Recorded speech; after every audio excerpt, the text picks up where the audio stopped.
നല്ലൊരു രീതിയിലുള്ള ഗർഭാവസ്ഥയും അതേപോലെ നല്ലൊരു ശിശു ജനിക്കാൻ വേണ്ടിയിട്ട് സാധിക്കുകയുള്ളൂ. അപ്പോൾ അതിൻ്റെ ഭാഗമായിട്ട് നമുക്കിപ്പം മാതൃമരണ നിരക്ക് വളരെയധികം കുറയ്ക്കാൻ വേണ്ടിയിട്ട് കേരളത്തിൽ സാധിച്ചിട്ടുണ്ട്. അപ്പോൾ ആ ഒരു അച്ചീവ്മെൻറ്റ് നമുക്ക് ഉണ്ടാക്കാൻ സാധിച്ചിട്ടുള്ളത് നമ്മുടെ പ്രഗത്ഭരായിട്ടുള്ള നമ്മുടെ ഡോക്ടേഴ്സ് ഉൾപ്പെടെ അതുപോലെ നഴ്സിംഗ് സ്റ്റാഫ് ഉൾപ്പെടെ അങ്ങനെ ഒരുപാട് ആരോഗ്യ പ്രവർത്തകരുടെ കഠിനമായ അധ്വാനത്തിൻ്റെയും അവരുടെ ആ ഒരു ഡെഡിക്കേഷൻ്റെയും ഭാഗമായിട്ടാണ്. ആധുനികമായ സയൻസ് ആൻഡ് ടെക്നോളജിയുടെയും ആരോഗ്യ മേഖലയുടെയും വലിയ വളർച്ചയുണ്ടായ കാലത്തും വളരെ അപരിഷ്കൃതമായ ചില രീതികൾ നമ്മുടെ നാട്ടിൽ ചിലർ തുടരുന്നു എന്നത് അങ്ങേയറ്റം നിരാശാജനകമായിട്ടുള്ള കാര്യമാണ്. ഒരു പരിഷ്കൃത സമൂഹത്തിൽ ഒട്ടും നടക്കാൻ പാടില്ലാത്ത കാര്യങ്ങളാണ് അപൂർവം ചില സ്ഥലങ്ങളിലും ചില വീടുകളിലും നടക്കുന്നത്. ഇത് നമ്മുടെ സമൂഹത്തിൽ വിശേഷിച്ച് സയൻറ്റിഫിക്കായി കണ്ടെത്തലുകൾ വേൾഡ് ഹെൽത്ത് ഓർഗനൈസേഷനും നമ്മുടെ രാജ്യത്തെയും സംസ്ഥാനത്തെയും ആരോഗ്യ മേഖലയിലെ വിദഗ്ധന്മാരും സയൻസ് ഇത്രയും വികസിച്ച ഘട്ടത്തിലും കടുത്ത അന്ധവിശ്വാസങ്ങളിലൂടെയും ആഭിചാര പ്രക്രിയയുടെയും ഭാഗമായി മനുഷ്യൻ ഇത്തരം കാര്യങ്ങളിലേക്ക് മാറാൻ പാടില്ല എന്ന കൃത്യമായ ബോധ്യം നമുക്കുണ്ടാകുന്നതാണ്. പ്രസവമെല്ലാം പറഞ്ഞ കൃത്യമായിട്ട് ആശുപത്രികളിൽ തന്നെ നടത്തേണ്ട ഒരു കാര്യമാണ്. സയൻസ് വികസിച്ചിട്ടില്ലാത്തൊരു കാലത്ത് അന്നത്തെ ജീവിത സാഹചര്യവുമായി ബന്ധപ്പെട്ടുകൊണ്ട് എന്നാലും സയൻറ്റിഫിക്കായിട്ട് നടക്കുന്ന ചില കാര്യങ്ങളാണ് പഴയ കാലത്തൊക്കെ നമ്മൾ പറഞ്ഞു കേട്ടിരിക്കുന്നത്. പ്രത്യേകിച്ച് അന്നത്തെ ബിഷപ്പുമാർ വളരെ അതിനുവേണ്ടി സ്ട്രെയിഞ്ച് അതിനുവേണ്ടി നന്നായിട്ട് പരിശീലിച്ചിട്ടുള്ള വൈറ്റാറ്റിമാർ അങ്ങനെയുള്ളവരാണ് പ്രധാനമായിട്ട് അത്തരം കാര്യങ്ങൾ ചെയ്യുകയും ചെയ്യും. പക്ഷെ ഇന്ന് അങ്ങനെ സയൻസ് ഒരുപാട് വികസിച്ചു. സയൻസിൻ്റെ ഒരു നല്ല പ്രസവം നടക്കുന്നതിന് ഒരുപാട് നല്ലതുപോലെ അതിൻ്റെ മെഡിക്കൽ പരിശോധനകൾക്ക് ശക്തമായിട്ട് നമ്മൾ വിധേയമാവേണ്ടതാണ്. അല്ലെങ്കിൽ അത് വളരെ അനിവാര്യമായിട്ടുള്ള കാര്യമാണ്. അമ്മയും കുഞ്ഞിൻ്റെയും ആരോഗ്യവും അതിൻ്റെ വളർച്ചയും ഇതെല്ലാം സൂക്ഷ്മമായിട്ടുള്ള വിലയിരുത്തൽ നടത്തി ഒരു ഡോക്ടറുടെ നിർദ്ദേശപ്രകാരം മാത്രം മുന്നോട്ട് പോകേണ്ട വളരെ പ്രധാനപ്പെട്ട ഒരു കാര്യമാണ്. ആ കാര്യത്തെ തീർത്തും അബദ്ധജടിലമായ അന്ധവിശ്വാസജടിലമായ ഒരു തലത്തിലേക്ക് കാര്യങ്ങൾ കൊണ്ടുപോയാൽ ഈ ഒരു അമ്മ മരണപ്പെട്ടു അല്ലെങ്കിൽ ഒരു കുഞ്ഞു മരിക്കുന്നു, ഈ ലോകത്ത് ഇത്രയും ആധുനിക വളർച്ചയുണ്ടായ സന്ദർഭത്തിൽ പോലും ഇത്തരം തീരുമാനങ്ങൾ എടുത്താൽ ഒരാളുടെ ഈ ലോകത്ത് ജീവിക്കാനുള്ള അവകാശമാണ് പ്രധാനമായിട്ടും നിഷേധിക്കപ്പെടുന്നത്. അത് കുറ്റകരമായിട്ടുള്ള ഒരു രീതിയാണ് ഒരു വ്യക്തിയുടെ ഭാഗത്തുണ്ടാകുന്നത്. നിശ്ചയമായും നമ്മൾ കടുത്ത ബോധവൽക്കരണവും നല്ല ജാഗ്രതയും മുന്നോട്ട് കൊണ്ടുപോകണം. ഒരു ഘട്ടത്തിൽ നമ്മുടെ നാട്ടിൽ വാക്സിനേഷനെതിരെ വലിയ ക്യാമ്പയിൻ ഉണ്ടായിരുന്നു. നമ്മുടെ സംസ്ഥാനത്ത് ഒരു വലിയ ക്യാമ്പയിൻ ആരോഗ്യ മേഖലയിലെ പരിഷ്കാരങ്ങളുടെ ഭാഗമായിട്ട് ഇന്ന് വൈറസുകൾ ലോകത്തെമ്പാടും പുതിയ COVID-19 ഉൾപ്പെടെയുള്ള ഒട്ടേറെ കാര്യങ്ങൾ നമ്മൾ കാണുന്നുണ്ട്. അപ്പോൾ മനുഷ്യൻ്റെ ആരോഗ്യ സംരക്ഷണത്തിന് വേണ്ടി ലോകത്താകെയുള്ള ആരോഗ്യ സംഘടനകളും നമ്മുടെ നാട്ടിലെ ആരോഗ്യ ഡിപ്പാർട്ട്മെൻറ്റും എല്ലാം ശാസ്ത്രീയമായി സ്വീകരിക്കുന്ന സമീപനങ്ങളോട് നാം സഹകരിക്കുകയാണ്. അവിടെ മറ്റെന്തെങ്കിലും രീതിയിലുള്ള തെറ്റായ ചിന്തയുടെ ഭാഗമായിട്ട് പോവല്ല നാം എപ്പോഴും സ്വീകരിക്കേണ്ട ഏറ്റവും പ്രധാനപ്പെട്ട സമീപനം. ആ ഒരു ആറ്റിറ്റ്യൂഡ് പുതിയ തലമുറ അത് നല്ലതുപോലെ നിങ്ങൾക്ക് ഇടപെടാൻ പറ്റും. ഇവിടെ ഇരിക്കുന്ന വിദ്യാർത്ഥി സമൂഹമെല്ലാം ഇത്തരം കാര്യങ്ങളിൽ നല്ല പ്രകടനവും ക്യാമ്പയിനും സ്വാഭാവികമായിട്ട് എടുക്കേണ്ടതാണ്. സയൻസാണ് മാനവരാശിയുടെ വളർച്ചയിൽ വികാസത്തിൽ മുന്നോട്ട് പോക്കിനെല്ലാം ബേസിക്കായ അടിത്തറ. അത് മറന്നുകൊണ്ടുള്ള ഒരു രീതി നമ്മൾ സ്വീകരിച്ചാൽ കടുത്ത അപകടത്തിലേക്ക് സ്വാഭാവികമായിട്ടും നമ്മുടെ ജീവൻ പോകും എന്നത് കൃത്യമായിട്ട് നമ്മൾ മനസ്സിലാക്കണം. അന്ധവിശ്വാസത്തിലെ ആഭിചാര പ്രക്രിയയുടെയും ഭാഗമായി ജീവിതത്തെ മുന്നോട്ട് നയിച്ചാൽ അത് കടുത്ത അരാജകത്വവും സമൂഹത്തിൽ അപകടകരമായ നിലയും ജീവൻ നഷ്ടപ്പെടുന്ന നിലയിലേക്കാണ് കാര്യങ്ങൾ പോവുക.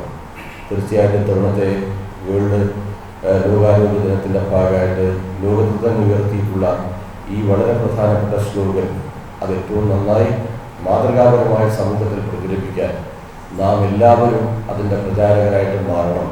അത് സംബന്ധിച്ചുള്ള വിശദീകരിച്ച് സംസാരിക്കാൻ നമ്മുടെ ബഹുമാന്യരായിട്ടുള്ള പാനലിസ്റ്റുകളും നമ്മുടെ ജില്ലയിലെ ആരോഗ്യ മേഖലയിൽ വളരെ ശക്തമായി ഇടപെടുന്ന അതിൻ്റെ ഓഫീസർമാരും എല്ലാം വേദിയിലുണ്ട്. അവരത്തരം കാര്യങ്ങൾ നിങ്ങളോട് സംസാരിക്കും എന്നതിനാൽ കൂടുതൽ കാര്യങ്ങളിലേക്ക് പോകാതെ ഈ ലോകാരോഗ്യ ദിനത്തിൻ്റെ ഭാഗമായി നമ്മുടെ ജില്ലാ തലത്തിൽ സംഘടിപ്പിച്ചിട്ടുള്ള ഈ പ്രോഗ്രാം അതിൻ്റെ ഉദ്ഘാടനം നമ്മളെല്ലാവരും കൂടി ചേർന്ന് ഒരുമിച്ച് നിർവഹിച്ചതായിട്ട് അറിയിച്ച് ഞാൻ എൻ്റെ വാക്ക് അവസാനിപ്പിക്കും.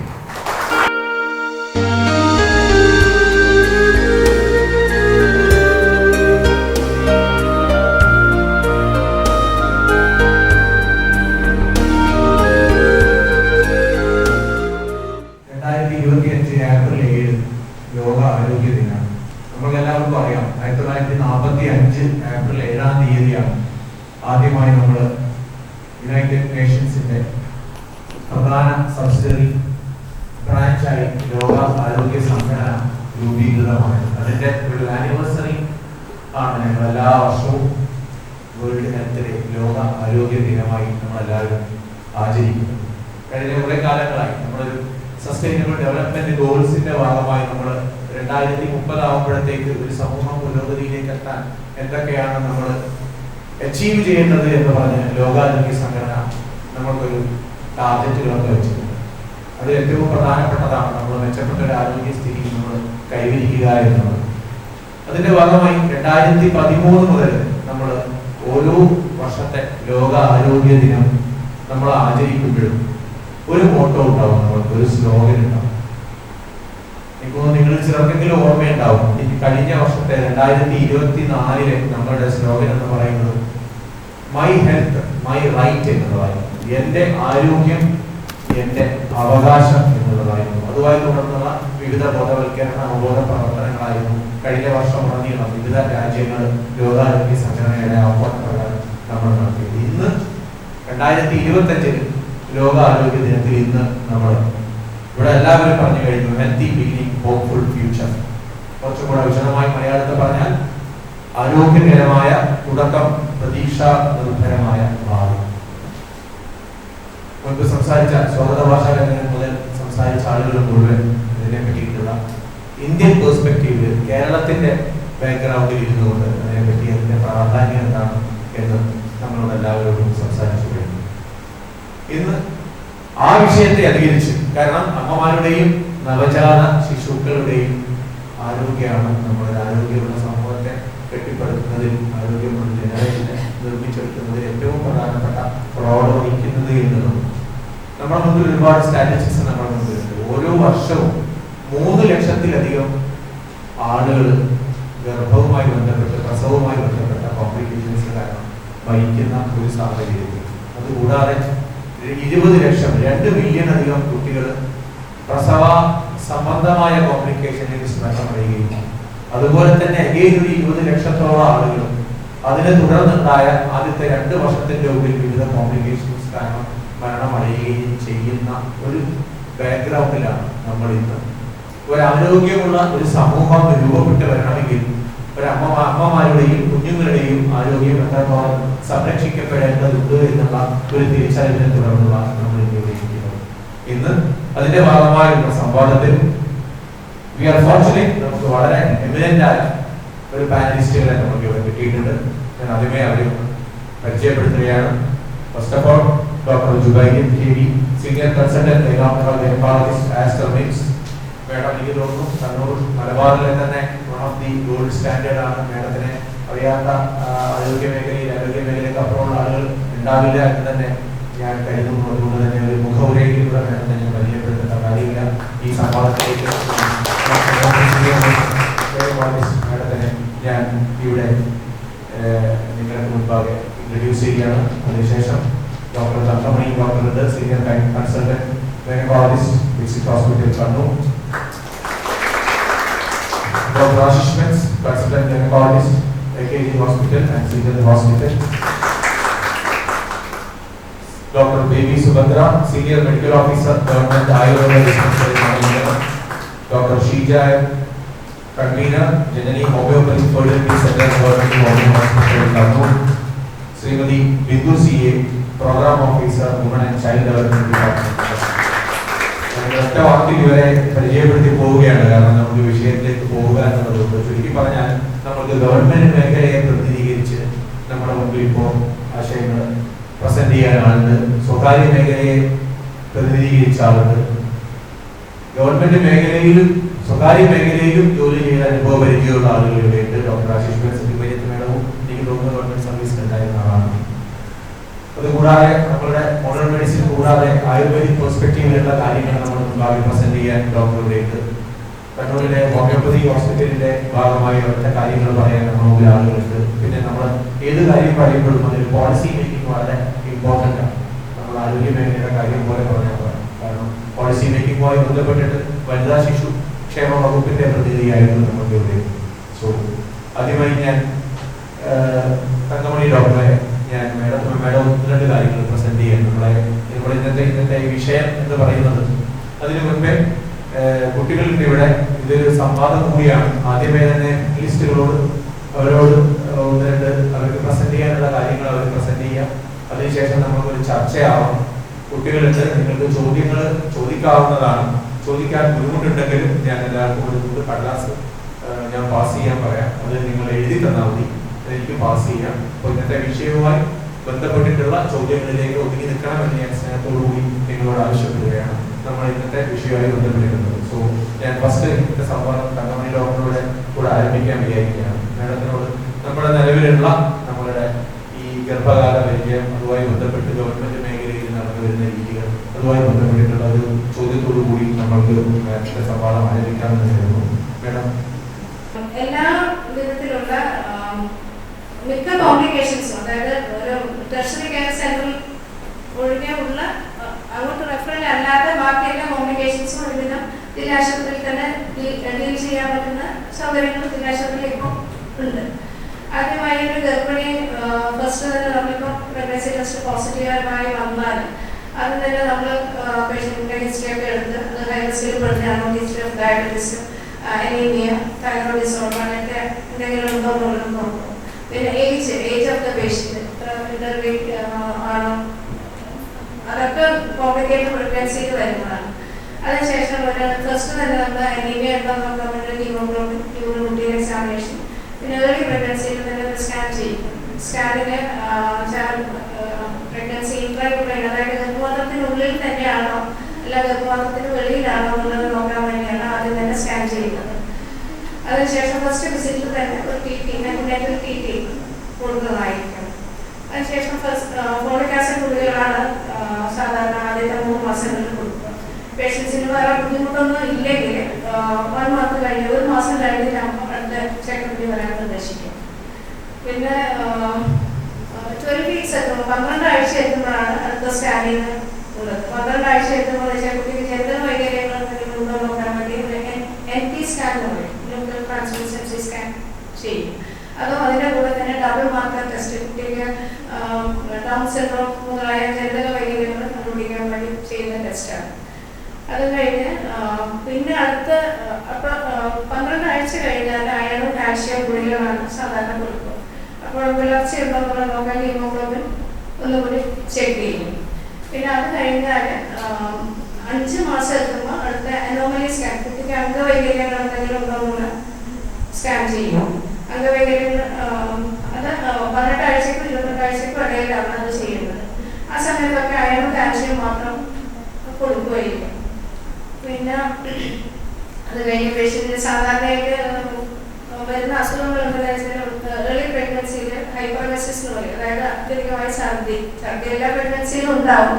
പക്ഷെ അത് കൂടുതലായിട്ടുണ്ടെങ്കിലാണ് ഹൈപ്പർമെസിസ് ഗ്രാവിഡ എന്ന് പറയുന്നത്. അതുണ്ടെങ്കിൽ അതിനനുസരിച്ചുള്ള ട്രീറ്റ്മെൻറ്റ്. പിന്നെ യൂറിനറി ട്രാക്ട് ഇൻഫെക്ഷനാണ് അടുത്തത് വരാൻ സാധിക്കും, കുറച്ചും കൂടി ചാൻസ് കൂടുതലുണ്ട്. പിന്നെ ഏർലി പ്രഗ്നൻസിയിൽ ബ്ലീഡിങ് വരാം, ത്രെഡിൻ്റെ മോഷനൊക്കെ ആവും. പിന്നെ 20 വീക്സ് കഴിഞ്ഞ് കഴിഞ്ഞാൽ പിന്നെ മന്ത്ലി 28 വീക്സ് വരെ 28 ആഴ്ച വരെ മന്ത്ലിയാണ് വിസിറ്റ് വരുന്നത്. അതിനുശേഷം 28 ആഴ്ച മുതൽ 36 ആഴ്ച വരെ once in 2 weeks 2 ആഴ്ചയിൽ ഒരു പ്രാവശ്യം വിസിറ്റ് വേണം. അത് കഴിഞ്ഞാൽ ആഴ്ചയിലാണ് 36 വീക്സ് മുതൽ 40 ആഴ്ച വരെയാണ് ഗർഭകാലം പറയുന്നത്. അപ്പോൾ 40 ആഴ്ച എത്തുന്നവരെ ആഴ്ചയിലൊന്ന് വിസിറ്റ് വേണം വിസിറ്റ്.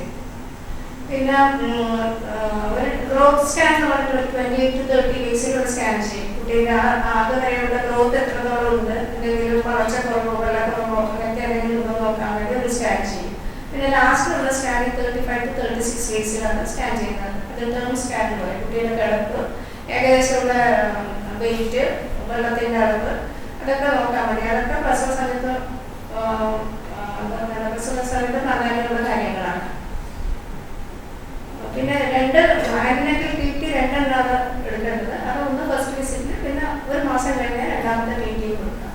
പിന്നെ സ്ക്രീനിങ്, അതൊക്കെ ഫസ്റ്റ് പ്രഗ്നൻസി ആദ്യത്തെ വിസിറ്റിൽ തന്നെ നമുക്ക് value markers, baby army, HPSAG, HIV, HCV ഇതൊക്കെ ചെയ്യുന്നത് ആ സമയത്താണ്. പിന്നെ liver function test, kidney function test അതൊക്കെ ചെയ്യാം. മേഡം, എനിക്ക് മേഡത്തോട് ചോദിക്കാനുള്ള പ്രധാന കാര്യം, എസ്പെഷ്യലി ഇത് ഗവൺമെന്റ് ആശുപത്രിയുടെ ഒരു പ്രതിനിധി എന്ന രീതിയിൽ വരുമ്പോൾ നമ്മുടെ ഹെൽത്ത് ആക്സസിന്റെ ഇക്വിറ്റിയുടെ ഒരു കോമ്പോണന്റ് എന്ന് പറഞ്ഞാൽ റൂറൽ, നമ്മുടെ ഈ നഗരങ്ങളിലെല്ലാം നമ്മുടെ ഗ്രാമങ്ങളിൽ നിന്ന് വരുന്ന ആളുകൾ, അല്ലെങ്കിൽ പാർശ്വവൽക്കരിക്കപ്പെട്ട സമൂഹങ്ങളിലെ ആളുകൾ, ഈ അല്ലെങ്കിൽ പറഞ്ഞതുപോലെ ഈ വിവിധ രീതിയിലുള്ള നമുക്ക് പല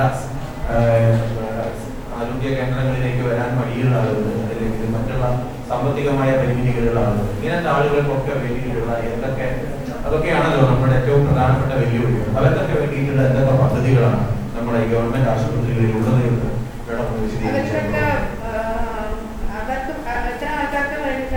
പ്രധാനമന്ത്രി സുരക്ഷിത് മാതൃത്വ അഭിയാൻ എന്ന് പറഞ്ഞിട്ട് കമ്മ്യൂണിറ്റി ഹെൽത്ത് സെന്ററിലെ എല്ലാ മാസവും 9-ാം തീയതി ക്ലിനിക്ക് നടത്തുന്നുണ്ട്. ഒരു സ്പെഷ്യലിസ്റ്റ് ഡോക്ടർ, ഗൈനക്കോളജിസ്റ്റ് ഡോക്ടർ വന്നിട്ട് ക്യാമ്പ് നടത്തും.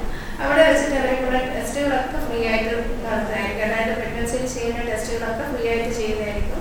മെഡിസിൻസും ഡിസ്പെൻസ് ചെയ്യും, ഫ്രീ ആയിട്ട് കൊടുക്കുന്നതായിരിക്കും. അയൺ കാൽഷ്യം ഗുളികകൾ കൊടുക്കുന്നതായിരിക്കും.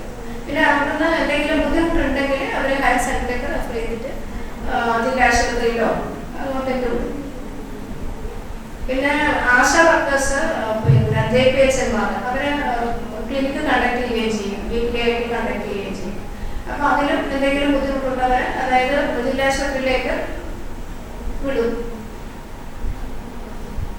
JSY, ഈ JSSK എന്നൊക്കെ പറഞ്ഞിട്ടുള്ള കുറച്ച് സ്കീമുകളുണ്ട്. അതൊക്കെ കൊണ്ട് എന്താണ് നമ്മൾ ഉദ്ദേശിക്കുന്നത്? JSSK ഈ സ്കീമുകളെ പറ്റിയിട്ടുള്ള JSSK എന്ന് പറഞ്ഞാൽ ജനനി ശിശു സുരക്ഷാ കാര്യക്രമം. അതാണ്. അതിലെങ്ങനെയാണെന്ന് വെച്ചാൽ പിന്നെ പ്രസവം അതിനോടനുബന്ധിച്ചുള്ള അതെല്ലാം ഫ്രീ ആണ്. കുട്ടിക്ക് ഒരു വയസ്സ് വരെയുള്ള ചികിത്സകളും ഫ്രീ ആണ്. പിന്നെ ടെസ്റ്റ്, ബ്ലഡ് ടെസ്റ്റും സ്കാനിങ്ങും ഒക്കെ ഫ്രീ ആയിട്ട് ഗവൺമെന്റ് ആശുപത്രിയിൽ ചെയ്യുന്നുണ്ട്. പിന്നെ ബ്ലഡ് ട്രാൻസ്ഫ്യൂഷൻ ആവശ്യം വരുന്നത് അത് ഫ്രീ. ഹോസ്പിറ്റൽ ചാർജസ് ഒക്കെ ഫ്രീ ആയിട്ട് കൊടുക്കും. പിന്നെ ട്രാൻസ്പോർട്ടേഷൻ അതായത് രോഗിക്ക് ഇങ്ങോട്ടേക്ക് വരാനും തിരിച്ചങ്ങോട്ടേക്ക് പോകാനോ ഉള്ള ഇതും.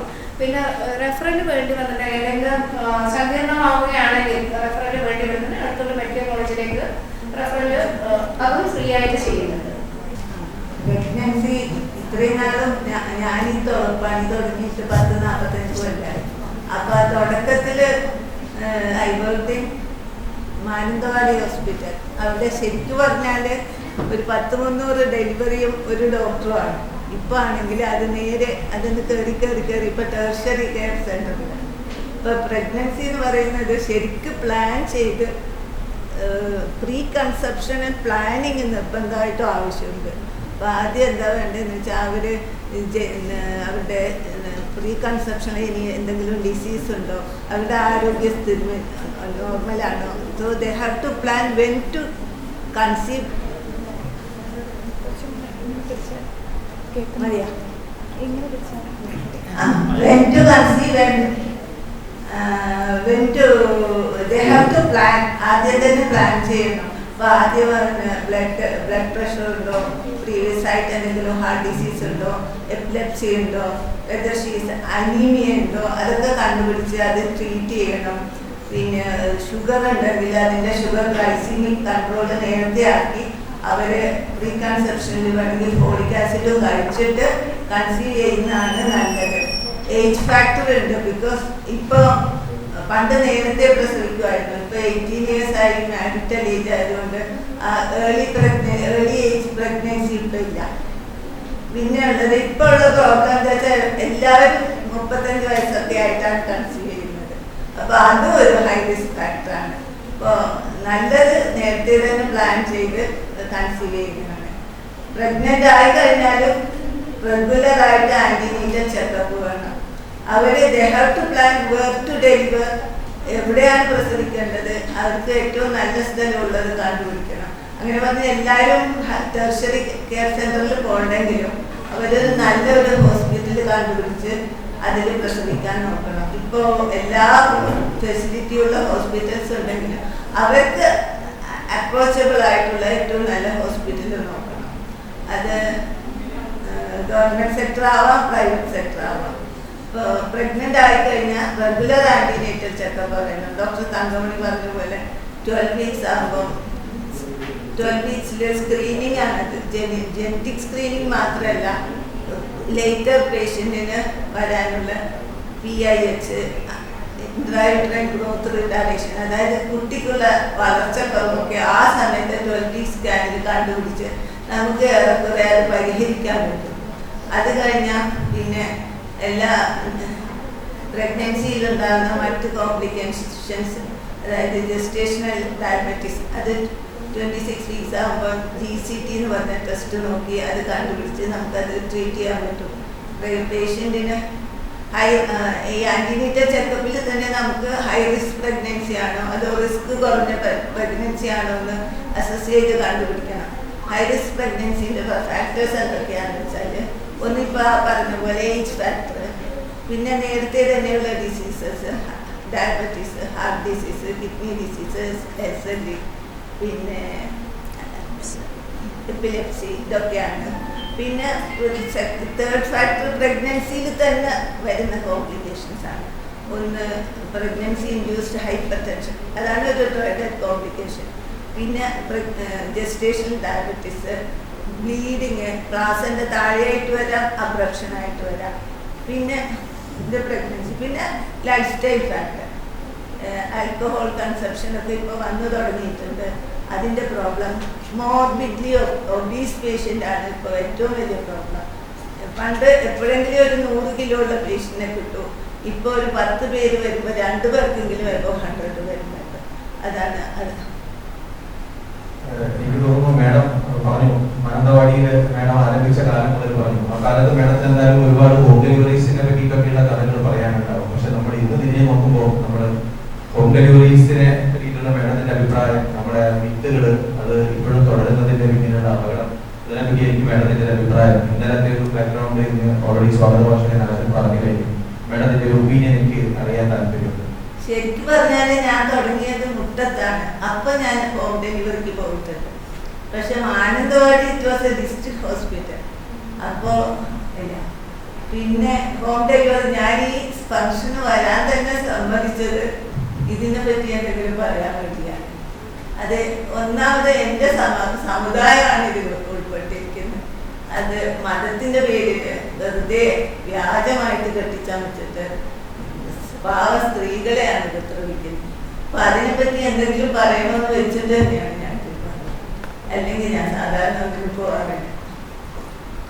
അപ്പൊ അത് എങ്ങനെയെങ്കിലും അത് ഒന്നുമില്ലെങ്കിലും ഗവൺമെന്റിന്റെ സൈഡിൽ നിന്നെങ്കിലും ആക്ഷൻ എടുത്തിട്ട് അത് നിർത്തലാക്കണം. അതിൽ യാതൊരു മതവും ഇല്ല, അത് അവരുടെ ബിസിനസ്സാണ്. പ്രാക്ടീസസ് ഫോളോ ചെയ്യാൻ നമ്മളെ തടസ്സപ്പെടുത്തുന്നതിലുള്ള തങ്ങളുടെ അഭിപ്രായം എനിക്ക് ഹോം ഡെലിവറിയുടെ അല്ലെങ്കിൽ മീൻസ് മാതൃമരണ നിരക്ക് 1000 ഉണ്ടായിരുന്ന സമയത്ത് ഉള്ള ആളുകളല്ല. അവർക്കൊക്കെ സേഫ് ഡെലിവറി, ഇന്ന് ഡെലിവറി സേഫ് ആയപ്പോഴാണ് ആളുകൾ മറിച്ച് ചിന്തിച്ചു തുടങ്ങിയത്. ഇത് ആശുപത്രിയിൽ പണ്ട് കാലത്തുള്ള ആളുകൾ എന്തെങ്കിലും നിവൃത്തി ഉണ്ടെങ്കിൽ ആശുപത്രിയിൽ പോകാൻ ശ്രമിക്കുമായിരുന്നു. പക്ഷേ പലപ്പോഴും ആശുപത്രിയിൽ എത്തിപ്പെടാൻ സാഹചര്യം, എൻ്റെ അച്ഛൻ എന്നോട് പറഞ്ഞു കേട്ടിട്ടുണ്ട് പണ്ട് കാലത്തെ ഡെലിവറിയുടെ കഥയൊക്കെ. കാരണം അന്നൊന്നും ഒരു വണ്ടി പിടിച്ച് ജീപ്പ് പിടിച്ച് ആശുപത്രിയിൽ പോകാൻ പറ്റാത്ത സാഹചര്യം ഉണ്ടായ കാലഘട്ടം ഉണ്ടായിട്ടുണ്ട്. എനിക്കറിഞ്ഞുകൂടാ. ഒരു പക്ഷേ അതിനെക്കുറിച്ച് ഇവിടെ ഏറ്റവും ആധികാരികമായി പറയാൻ പറ്റുന്നത് നമ്മുടെ ജിബേൽ തന്നെയാണ്. അങ്ങനെ ആശുപത്രിയിൽ എത്തിപ്പെടാൻ സാധിക്കാത്തത് കൊണ്ട്, സാഹചര്യമില്ലാത്തതുകൊണ്ട്, പണമില്ലാത്തതുകൊണ്ട് മരണപ്പെട്ടു പോയ അമ്മമാരുടെ കഥകൾ പറഞ്ഞുകൊണ്ടിരുന്ന ഒരു തലമുറ ഇന്ന് മൺമറഞ്ഞു പോയി. അപ്പൊ ഇന്നത്തെ ഇതൊക്കെ പ്രോത്സാഹിപ്പിക്കുന്ന തലമുറ അല്ലെങ്കിൽ നമ്മളുടെയൊക്കെ ഒപ്പമുള്ള ആളുകൾ, അവർക്ക് ഈ പ്രശ്നങ്ങളൊന്നും ഉണ്ടായിട്ടില്ല. അവർ ആശുപത്രിയിൽ പോയി സേഫായി ഡെലിവറി ചെയ്തു, വീട്ടിൽ വന്നു, ഒരു പ്രശ്നവും ഉണ്ടായില്ല. അന്നേരം ചിന്തിക്കുന്നു ഇതൊക്കെ ചുമ്മാ വീടുകളിൽ സേഫാണ്. ഇത് എൻ്റെ അടുത്ത് പണ്ട് ഇരിട്ടിയില് ഞാൻ പണ്ട് പേരാവൂർ താലൂക്ക് ഹോസ്പിറ്റലിൽ ജോലി ചെയ്തു. അന്ന് ഞാനാണ് ഒരേ സ്പെഷ്യലിസ്റ്റ്, വേറെ സ്പെഷ്യലിസ്റ്റുകളൊന്നും ഇല്ല. അന്ന് കുറെ ട്രൈബൽ പേഷ്യൻസും വിദ്യാഭ്യാസം കുറവുള്ള ആളുകൾ, സാമ്പത്തികമായി പിന്നോക്കം നിൽക്കുന്ന ആളുകൾ, അവർക്ക് റിസോഴ്സ് ഇല്ലാത്ത ആളുകളൊക്കെ അന്ന് വരുമായിരുന്നു.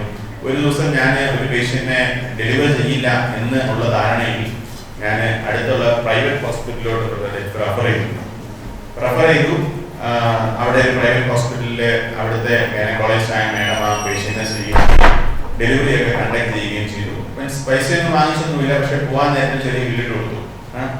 ഒരു നാമമാത്രമായ മീൻസ് പൈസ കിട്ടണം എന്നുള്ള ആഗ്രഹത്തിലല്ല. ഞാൻ പറഞ്ഞു മേഡം ഈ പേഷ്യന്റ് കണ്ണൂർ വരെ എത്തില്ല, അല്ലെങ്കിൽ മീൻസ് തലശ്ശേരി ഗവൺമെന്റ് ഹോസ്പിറ്റൽ വരെ എത്തില്ല, അതിന് മുമ്പ് ഒരു തീരുമാനം എടുക്കണം.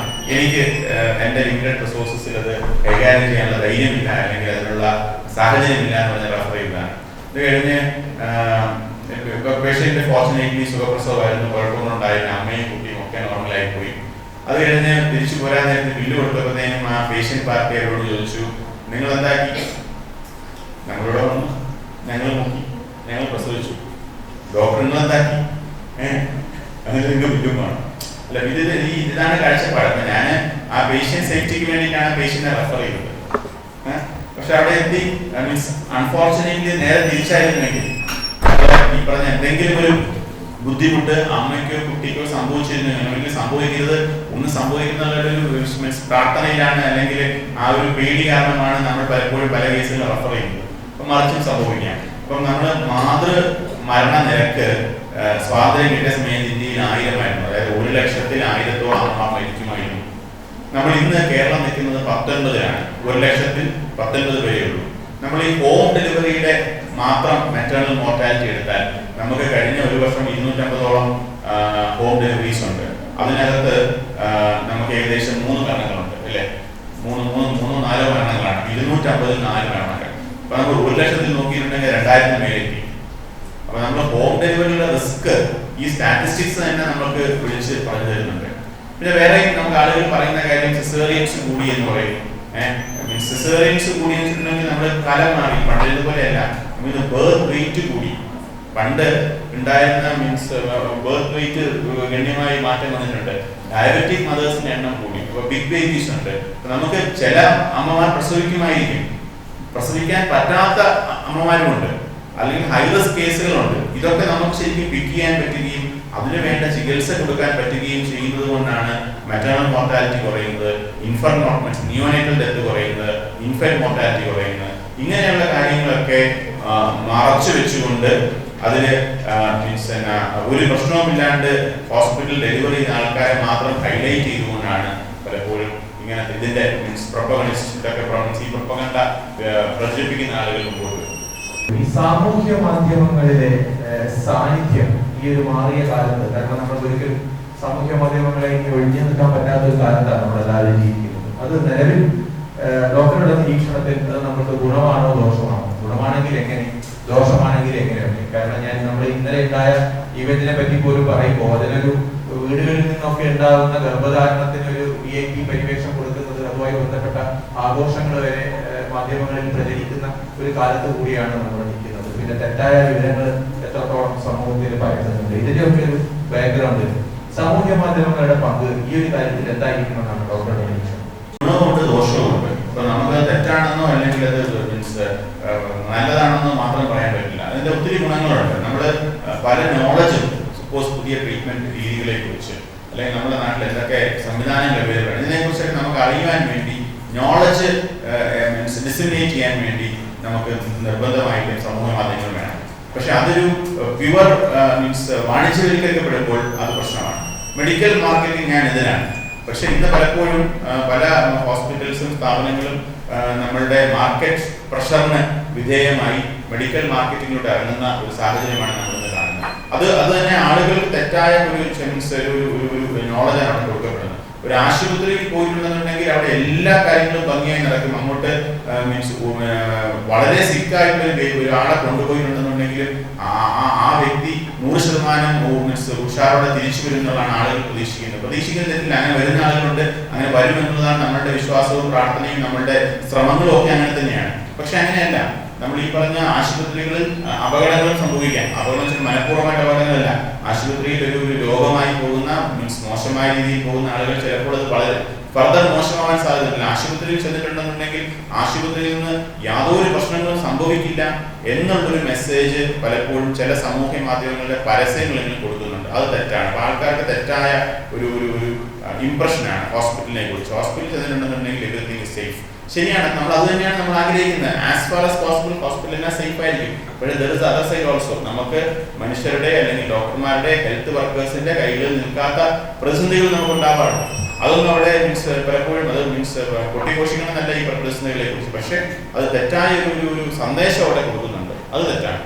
നമ്മളിപ്പോ പറഞ്ഞ നമ്മുടെ വൈദ്യശാസ്ത്രപരമായ കാര്യങ്ങളും കൂടി ആണെങ്കിലും നിലവിൽ ഈ പോളിസി മേക്കിംഗ് നമ്മുടെ ഈ ഒരു മോട്ടോ മുന്നോട്ടേക്ക് നിൽക്കുന്നതിൽ നമ്മുടെ മെറ്റേണൽ ആൻഡ് ചൈൽഡ് ഹെൽത്തിനെ മുന്നോട്ട് കൊണ്ടുപോകുന്നത് വളരെ ഇമ്പോർട്ടൻ്റ് ആണ്. സോ വനിതാ ശിശുക്ഷേമ വകുപ്പ് എന്തൊക്കെ കാര്യങ്ങളാണ് നമ്മുടെ അമ്മയുടെയും കുഞ്ഞിൻ്റെയും ആരോഗ്യം ഉറപ്പുവരുത്തുന്നതിന് ചെയ്യുന്നതിൽ നിന്ന് ബ്രീഫായി മാഡത്തിൻ്റെ ഒപ്പീനിയൻ കേൾക്കാൻ ഞങ്ങൾക്ക് താല്പര്യം. നമ്മുടെ ഇവിടെ ഇരിക്കുന്ന കുട്ടികൾ എന്ന് പറഞ്ഞാൽ യങ് അഡൽട്സ് ആയിട്ടുള്ള കുട്ടികളാണ്. അവരെ സംബന്ധിച്ചിടത്തോളം ഞാൻ വിചാരിക്കുന്നു, അല്ലെ നിങ്ങൾ ഏത് ക്ലാസ്സിലാണ്? ഫസ്റ്റ് ഇയർ ഡിഗ്രി അല്ലെ? അപ്പൊ അവരെ സംബന്ധിച്ചിടത്തോളം എനിക്ക് തോന്നുന്നു പ്രഗ്നൻസി ചൈൽഡ് ബർത്ത് എന്നൊക്കെ പറഞ്ഞാൽ ഇറ്റ്സ് എ മാറ്റർ ഓഫ് ഇൻട്രീഗ് അല്ലെ? ഞാനൊക്കെ അങ്ങനെയായിരുന്നു. ഒരു നിഗൂഢമായ ഒരു ഇതായിരിക്കും, മേഖലയായിരിക്കും അതിനെ കുറിച്ച് പിന്നെ കുട്ടികളുടെ മനസ്സിൽ ഉണ്ടായിരിക്കുക. പ്രത്യേകിച്ചും ഞങ്ങളുടെയൊക്കെ കാലത്ത് നിങ്ങൾ ഡിഫറെന്റ് ആണ്. കാരണം നിങ്ങൾക്ക് ഈ പറഞ്ഞ പോലെ ഒരുപാട് ഇൻഫർമേഷൻ ആക്സസ് ഉണ്ട്. ഇപ്പൊ ഞങ്ങളുടെയൊക്കെ കാലത്ത് ഞങ്ങൾ ഈ സിനിമയിൽ നിന്നൊക്കെ ആയിരുന്നു ഇതിന്റെ എല്ലാ കാര്യങ്ങളും മനസ്സിലാക്കിയിരിക്കുന്നത്. ഒരാൾ പ്രഗ്നന്റ് ആണെന്ന് അറിയുന്നു, അപ്പൊ അത് ഡിക്ലെയർ ചെയ്യുന്നു, അപ്പൊ അവരെ ഭർത്താവ് എടുത്ത് പൊക്കുന്നു, പിന്നെ ഭയങ്കര ആഘോഷങ്ങളാവുന്നു. ആ രീതിയിൽ ഉള്ള ഒരു നെറേറ്റീവാണ് നമ്മളൊക്കെ കണ്ട് ശീലിച്ചത്. പിന്നെ ഉള്ളത് നമ്മുടെ എൽഡേഴ്സ് കണ്ട് ശീലിച്ചിട്ടുള്ള കുറെ ഫാറ്റ്സ്, ഫാലസീസ്, അതൊക്കെ കപ്പൊക്കെ കഴിച്ചുകൂടാ, പൈനാപ്പിൾ കഴിച്ചുകൂടാ, പിന്നെ അതൊരു ഫസ്റ്റ് പ്രഗ്നൻസി അങ്ങനെയൊക്കെ ആണെങ്കിൽ ഭയങ്കര കെയർ ആയിരിക്കും.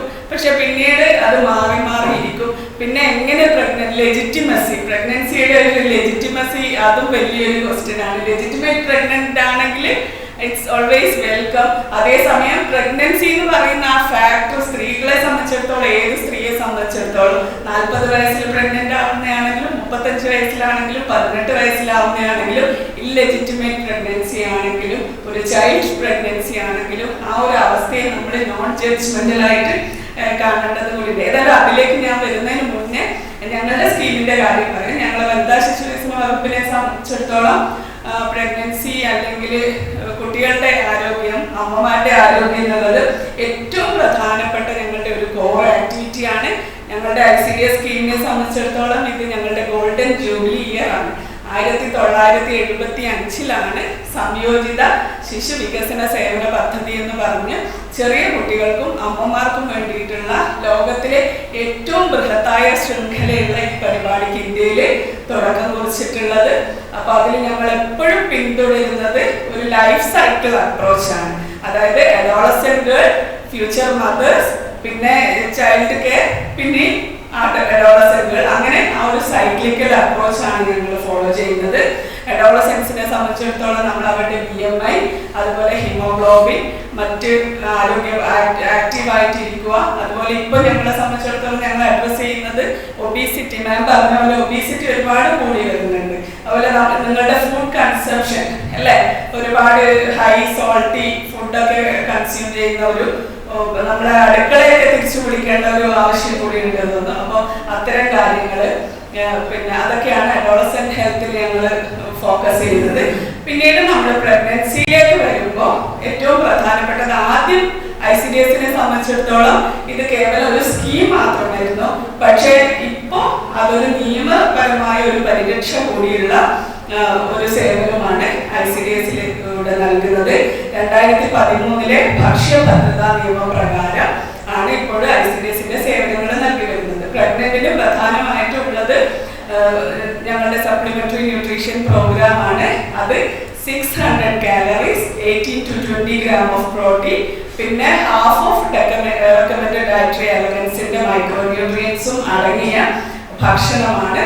എല്ലാ ഗർഭിണികൾക്കും എല്ലാവരും യൂണിവേഴ്സലി എലിജിബിൾ ആണ്. പിന്നെ അത് കഴിഞ്ഞ് മറ്റൊരു ഇതൊക്കെ ഈ പറഞ്ഞ പോലെ ഫുഡ് സെക്യൂരിറ്റി ആക്ട് 2013 ഭക്ഷ്യഭദ്രതാ നിയമത്തിൽ ഉൾച്ചേർത്തിട്ടുണ്ട്. പിന്നെ 25 days ആണ് ഒരു മാസം ഭക്ഷണം കൊടുക്കുന്നത്, 300 days ആണ് ഒരു വർഷത്തില് ഈ ഭക്ഷണം കൊടുക്കേണ്ടത്.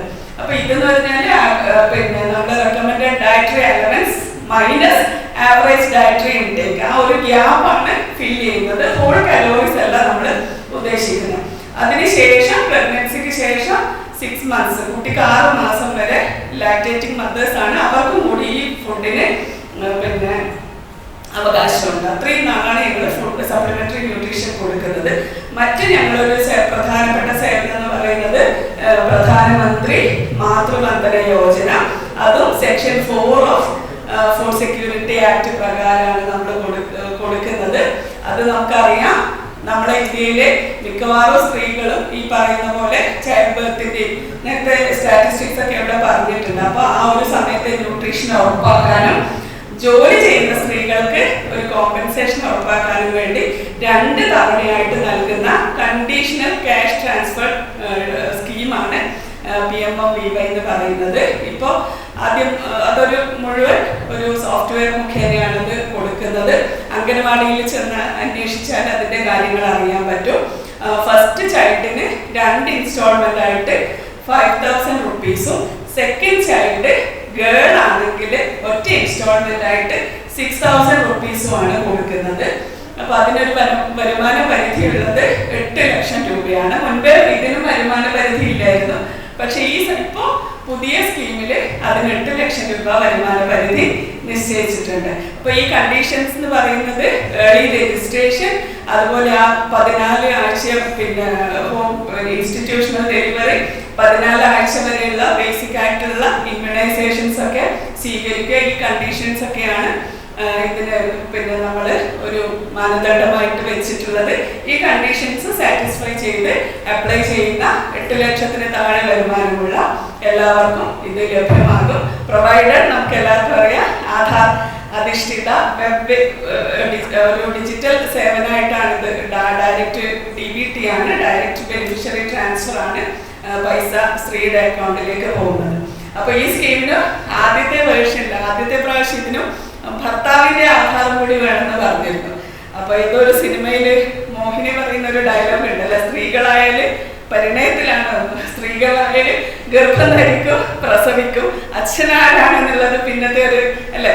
അപ്പൊ പിന്നെ രണ്ടാമത്തെ PMMVY സോഫ്റ്റുള്ള പുതിയ സോഫ്റ്റ്വെയറിൽ ഈ ഹസ്ബൻഡിന്റെ ആധാർ അവിടെ വേണമെന്നുള്ളൊരു കാര്യം എടുത്ത് കളഞ്ഞിട്ടുണ്ട്. അപ്പൊ ഇത് ഞങ്ങള് പിന്നെ ഒരു സ്കീം ഉള്ളത് ഫസ്റ്റ് 1000 days എന്ന് പറഞ്ഞിട്ട്, അത് നമ്മുടെ അറ്റ് റിസ്ക് ആയിട്ടുള്ള ഗർഭിണികൾക്ക് പ്രത്യേകിച്ച് ട്രൈബൽ മേഖലയിൽ തെറാപ്യൂട്ടിക് ഫുഡ് കൊടുക്കുന്ന ഒരു സ്കീമാണ്. നിലവിൽ നമ്മുടെ ജില്ലയിൽ ഇരിട്ടി, പേരാവൂർ, അതുപോലെ ഉളിക്കൽ, ഈ 3 പഞ്ചായത്തിലാണ് ഈ ഒരു സേവനം കൊടുത്തു വരുന്നത്. അത് പിന്നെ തൂക്കക്കുറവുള്ളവര്, പിന്നെ പൊക്കക്കുറവുള്ള ഗർഭിണികള്, പിന്നെ അങ്ങനെയൊക്കെ ഓരോ കണ്ടീഷൻസ് നമ്മൾ പരിശോധിച്ചിട്ട് റിസ്ക് ആയിട്ടുള്ള പ്രഗ്നൻസിക്ക് മാത്രം കൊടുക്കുന്ന ഒരു സേവനമാണ്. 1000 days എന്ന് പറയുന്നത് ഒരാളുടെ ലൈഫ് തുടങ്ങുന്നത് നമുക്കറിയാം. നമ്മൾ പിന്നെ ഗർഭപാത്രത്തിനുള്ളിൽ, അമ്മയുടെ വയറ്റിനുള്ളിൽ നമ്മൾ രൂപപ്പെടുന്ന ആ ഒരു സമയം തൊട്ടുള്ള 270 days ഓഫ് പ്രഗ്നൻസി അപ്രോക്സിമേറ്റ്ലി. പിന്നെ അതുപോലെ ഫസ്റ്റ് ഇയറിന്റെ 365 days, സെക്കൻഡ് ഇയറിന്റെ 365. അപ്പൊ 365 + 365 + 270 = 1000. അതാണ് 1000 days കെയർ എന്ന് പറഞ്ഞിട്ട് നമ്മൾ ഉദ്ദേശിക്കുന്നത്. അപ്പൊ ഈ 3 സേവനങ്ങളാണ് പ്രധാനമായിട്ടും ICDS-ൽ നിന്ന് ഡെവലപ്മെന്റ് എന്നുള്ള നിലയിൽ ചെയ്തു കൊടുക്കുന്നത്. പിന്നെ മറ്റൊരു ആസ്പെക്ട് കൂടിയുള്ളത് ഞങ്ങളെ വകുപ്പിനെ സംബന്ധിച്ചിടത്തോളം, ഞാൻ നേരത്തെ പറഞ്ഞ പോലെ പിന്നെ ഈ ചൈൽഡ് അബ്യൂസ്, അതുപോലെ ഡൊമസ്റ്റിക് വയലൻസ്, ഇതൊക്കെ ഒരു ഡീൽ ചെയ്യുന്നൊരു വകുപ്പ് കൂടിയാണ് ഞങ്ങളുടേത്. അപ്പോൾ ഞാൻ മുമ്പ് ചൈൽഡ് പ്രൊട്ടക്ഷൻ ഓഫീസറായിരുന്നു. അപ്പോൾ കാസർഗോഡ് ആ സമയത്ത് 6 പ്രഗ്നൻസിയാണ് കോവിഡിന്റെ സമയത്ത് കുട്ടികളുടെ ചൈൽഡ് പ്രഗ്നൻസി. 9 വയസ്സുകാരൻ 9ാം ക്ലാസ്സുകാരൻ്റെ കുട്ടിയെ 10ാം ക്ലാസ്സുകാരി പ്രസവിക്കുന്നു. പിന്നെ അച്ഛൻ്റെ കുട്ടിയെ മകൾ പ്രസവിക്കുന്നു. ഇതിൻ്റെയൊക്കെ അബോഷൻസ്, 6 അബോഷൻസ് ഞങ്ങളുടെ സിസ്റ്റം അതുപോലെ അതുമായി ബന്ധപ്പെട്ട NGOs ഒക്കെ മുഖേന ചെയ്തിട്ടുണ്ട്. അപ്പോൾ ഇതിനോടൊപ്പം കൂട്ടി പറയേണ്ടുന്ന ഒരു കാര്യമാണ് അബോഷൻ്റെ റൈറ്റ്സ്. അതിനൊക്കെ നമുക്ക് ഡിസ്പ്യൂട്ട് ഉണ്ടാവാം. എന്നാൽ അപ്പൊ നമ്മുടെ സമൂഹത്തിൽ എല്ലാ സക്കറിയുടെ ഗർഭിണികൾ എന്ന് പറഞ്ഞൊരു സിനിമയുണ്ട്, എല്ലാ ഗർഭിണികളും ഒരുപോലെ പ്രിവിലേജ്ഡ് അല്ല. അപ്പോൾ ഈ ഒരു പിന്നെ അതുപോലെ ലേബർ റൂമിലെ പെരുമാറ്റങ്ങളെ കുറിച്ച് നിങ്ങളെ പോലെയുള്ള യങ് അഡൾട്ട്സ് അല്ലെങ്കിൽ ചെറുപ്പക്കാരായ കുട്ടികളൊക്കെ ഇൻസ്റ്റാഗ്രാമിലൊക്കെ എഡിറ്റ് ചെയ്യാൻ കണ്ടിട്ടുണ്ട്. ആ ലേബർ റൂമിലുള്ള അവരോടുള്ള ഒരു ആറ്റിറ്റ്യൂഡും പെരുമാറ്റവും, അതായത് നോൺ ജഡ്ജ്മെന്റൽ ആയിട്ട്, പിന്നെ പലപ്പോഴും അവിടെയുള്ള സ്റ്റാഫിന്റെ പെരുമാറ്റങ്ങളെ കുറിച്ചൊക്കെ ഉള്ള ക്രിറ്റിസിസം ഒക്കെ ഞാൻ കണ്ടിട്ടുണ്ട്. അപ്പൊ എല്ലാ പ്രഗ്നൻസിയെയും ഒരുപോലെ ട്രീറ്റ് ചെയ്യുക, ചതിക്കപ്പെട്ട പ്രഗ്നൻസി ഉണ്ടാവും. അപ്പൊ അതും കൂടി ആ ഒരു എല്ലാ കുട്ടികളും ഈ പറഞ്ഞ പോലെ എല്ലാ പരിലാണിയും ഏറ്റിട്ടല്ല ജനിക്കുന്നത്.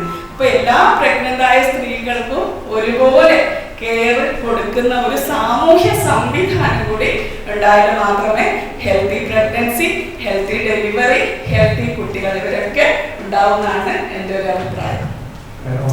യോജിക്കുന്നു. റെസ്പെക്ട്ഫുൾ ഡിഗ്നിഫൈഡ് മെറ്റേണിറ്റി കെയർ എന്നുള്ളതാണ് മാഡം അവസാനം പറഞ്ഞ ഒരു പോയിന്റ് എന്ന് തോന്നുന്നു.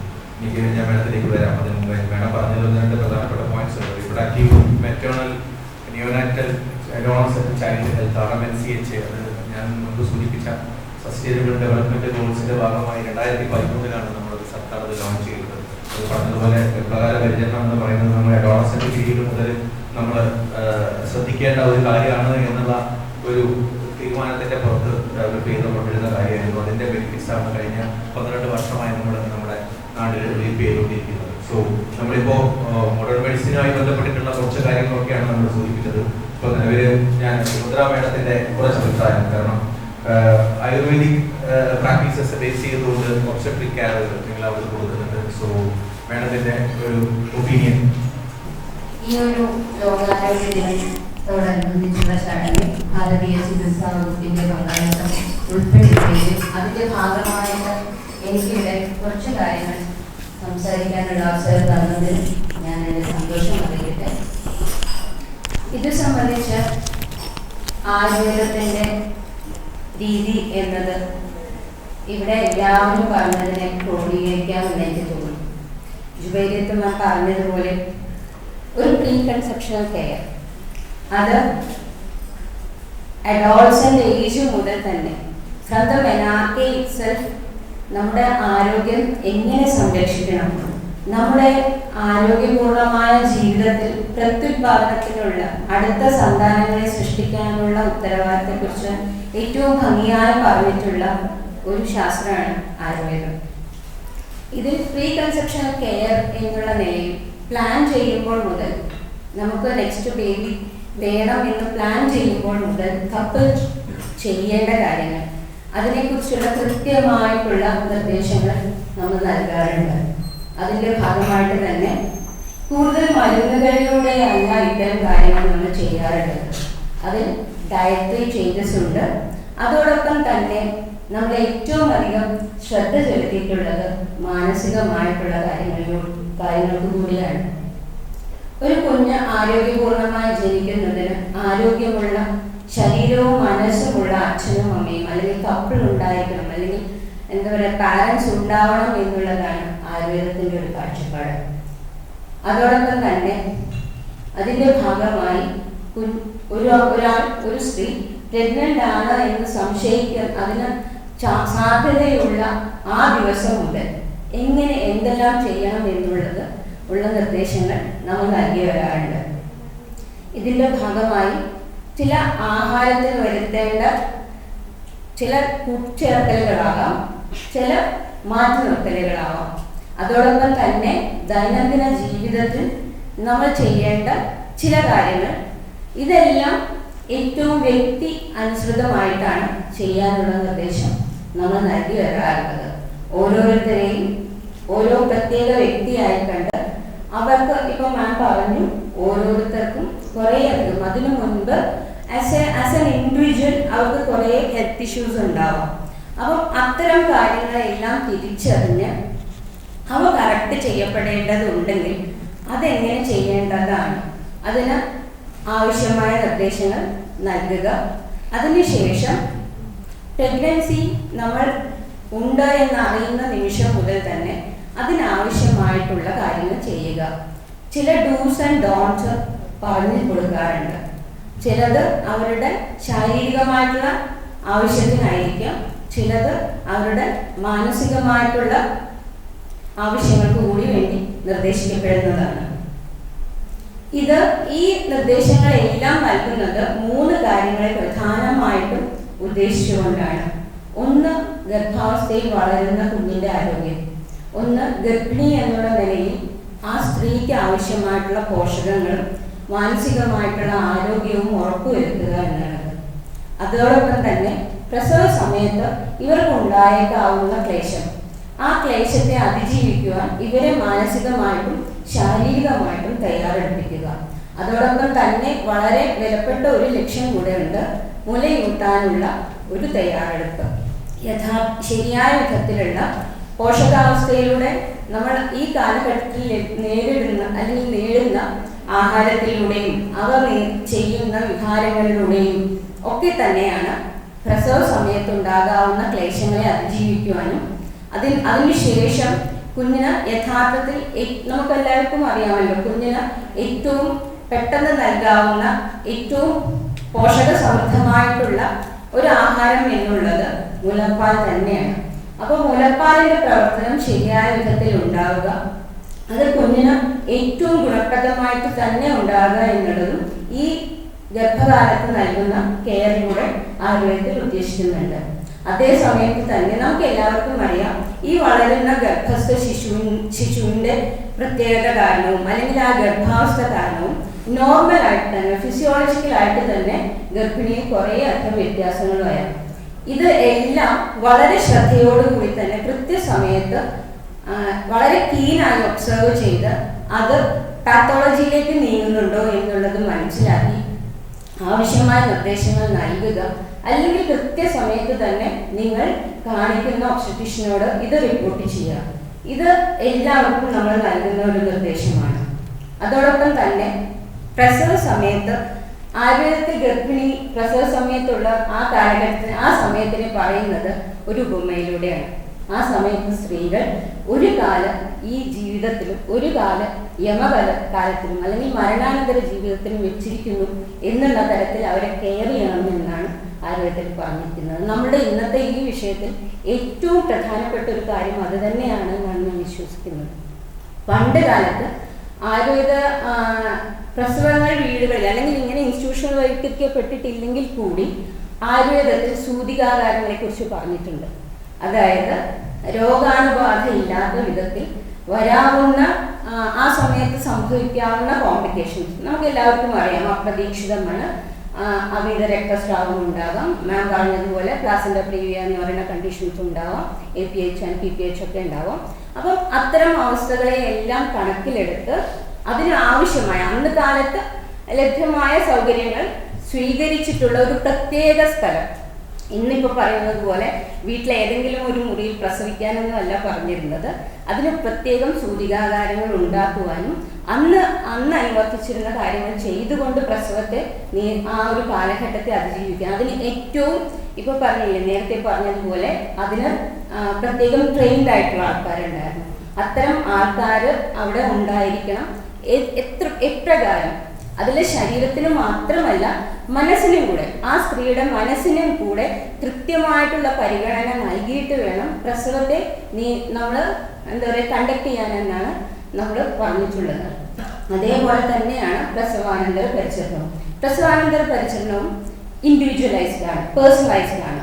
അത് ഇപ്പം നമുക്കറിയാം, നമ്മളിന്ന് നേരിടുന്ന പല പ്രശ്നങ്ങളും ഓവർ ന്യൂട്രീഷനാണ് അല്ലേ.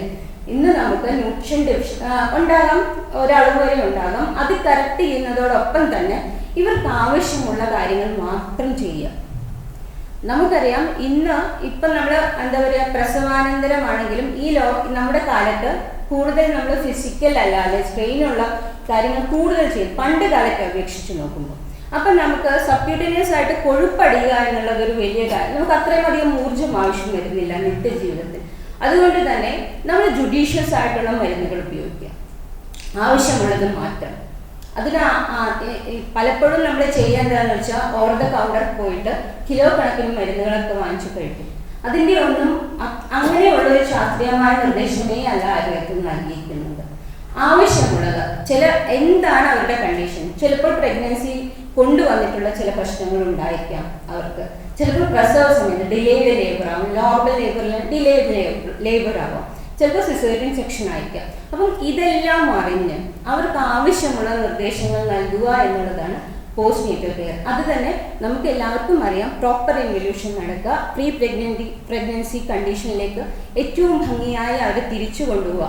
അതേപോലെ തന്നെയാണ് നമുക്കറിയാം ഇപ്പോൾ നമ്മൾ നേരിടുന്ന ഒരു വലിയ പ്രശ്നമാണ് പോസ്റ്റ് പാർട്ടം സൈക്കോസിസ് അല്ലേ, പോസ്റ്റ് പാർട്ടമായിട്ട് വരുന്ന മാനസികമായിട്ടുള്ള പ്രശ്നങ്ങൾ. അപ്പോൾ ഒരു പ്രത്യേക ശ്രദ്ധ ഇവർ നമുക്ക് നൽകിയത്, ഈ സ്ത്രീ നമുക്ക് വേണ്ടി ചെയ്തത്, ഈ സമൂഹത്തിന് വേണ്ടി ചെയ്തത് ഒരു വലിയ കാര്യമാണ്. അപ്പം അതിനാവശ്യമായിട്ടുള്ള ശ്രദ്ധയും പരിഗണനയും അവർക്ക് നൽകുന്നു എന്നും കൂടെ നമ്മൾ ഉറപ്പുവരുത്തുകയാണ് അതിലൂടെ ചെയ്യുന്നത്. അപ്പം ഇത്തരം എല്ലാ എന്താ പറയുക, ഫ്രം ദ കൺസെപ്ഷൻ ഇറ്റ്സെൽഫ്, അത് മുതൽ പോസ്റ്റ് നേറ്റൽ കെയർ അടക്കം ഉൾക്കൊള്ളുന്നതാണ് ആയുർവേദത്തിലെ ഈ ഒരു ചര്യ. നാഷണൽ ആയുഷ് മിഷന്റെ കീഴിൽ സംഘടിപ്പിച്ച ഈ ഒരു പരിപാടി എല്ലാവിധ ആശംസകളും അർപ്പിക്കുന്നു. അതോടൊപ്പം ഹോമിയോപ്പതി ഡിപ്പാർട്ട്മെന്റിനെ കൂടെ ഈ ഒരു പരിപാടിയിലേക്ക് ചേർത്ത് വെച്ചതിന് ഞങ്ങളുടെ ഡിപ്പാർട്ട്മെന്റിന്റെ പേരിലുള്ള നന്ദിയും അറിയിക്കുന്നു. ഇന്നത്തെ ഈ ടോപ്പിക് ബഹുമാനപ്പെട്ട എല്ലാവരും സംസാരിച്ചതുപോലെ സ്ത്രീകൾക്ക് സമൂഹത്തിൽ എത്രത്തോളം പ്രാധാന്യമുണ്ട് എന്നും അതോടൊപ്പം തന്നെ വിവാഹശേഷം നമ്മൾ പ്രഗ്നന്റ് ആകുന്ന സമയത്ത് പ്രഗ്നൻസിയും ഡെലിവറിക്ക് നമ്മൾ എത്രത്തോളം പ്രാധാന്യം കൊടുക്കണം എന്നുള്ളതും, ഇൻസ്റ്റിറ്റ്യൂഷണൽ ഡെലിവറി നമ്മൾ എത്രത്തോളം പ്രൊമോട്ട് ചെയ്യണം, അത് മാത്രമേ പാടുള്ളൂ എന്നുള്ളതും ഒരു ആശയം കൂടുതൽ ഊന്നി പറയുന്നതിന് വേണ്ടിയാണ് ഇങ്ങനെയൊരു സന്ദേശം ജനങ്ങളിലേക്ക് എത്തിക്കാൻ കൂടി വേണ്ടിയാണ് ഇന്നത്തെ ഈ ഒരു പരിപാടിയുടെ ദൗത്യം എന്നതും വളരെയധികം സന്തോഷം ഉണ്ടാക്കുന്ന ഒരു കാര്യമാണ്. നമ്മുടെ ഹോമിയോപ്പതി ഡിപ്പാർട്ട്മെന്റിനെ പറ്റി പറയുകയാണെങ്കിൽ preventive, curative and therapeutic aspects ആണ് നമ്മുടെ ഹോമിയോപ്പതി ചികിത്സയിൽ. ഈ ഒരു വിഷയത്തിൽ എനിക്ക് ഹോമിയോപ്പതിയുടെ കോൺട്രിബ്യൂഷൻ എന്താണ് എന്ന് പറയാനുള്ളത്. ഹോമിയോപ്പതി എന്ന് പറയുമ്പോൾ അത് സിമിലിയ സിമിലിബസ് ക്യൂറന്റ്, ആ ഒരു തത്വത്തിൽ ഊന്നിക്കൊണ്ട് ഉണ്ടാക്കിയിട്ടുള്ള ഒരു വൈദ്യശാസ്ത്ര രീതിയാണ്.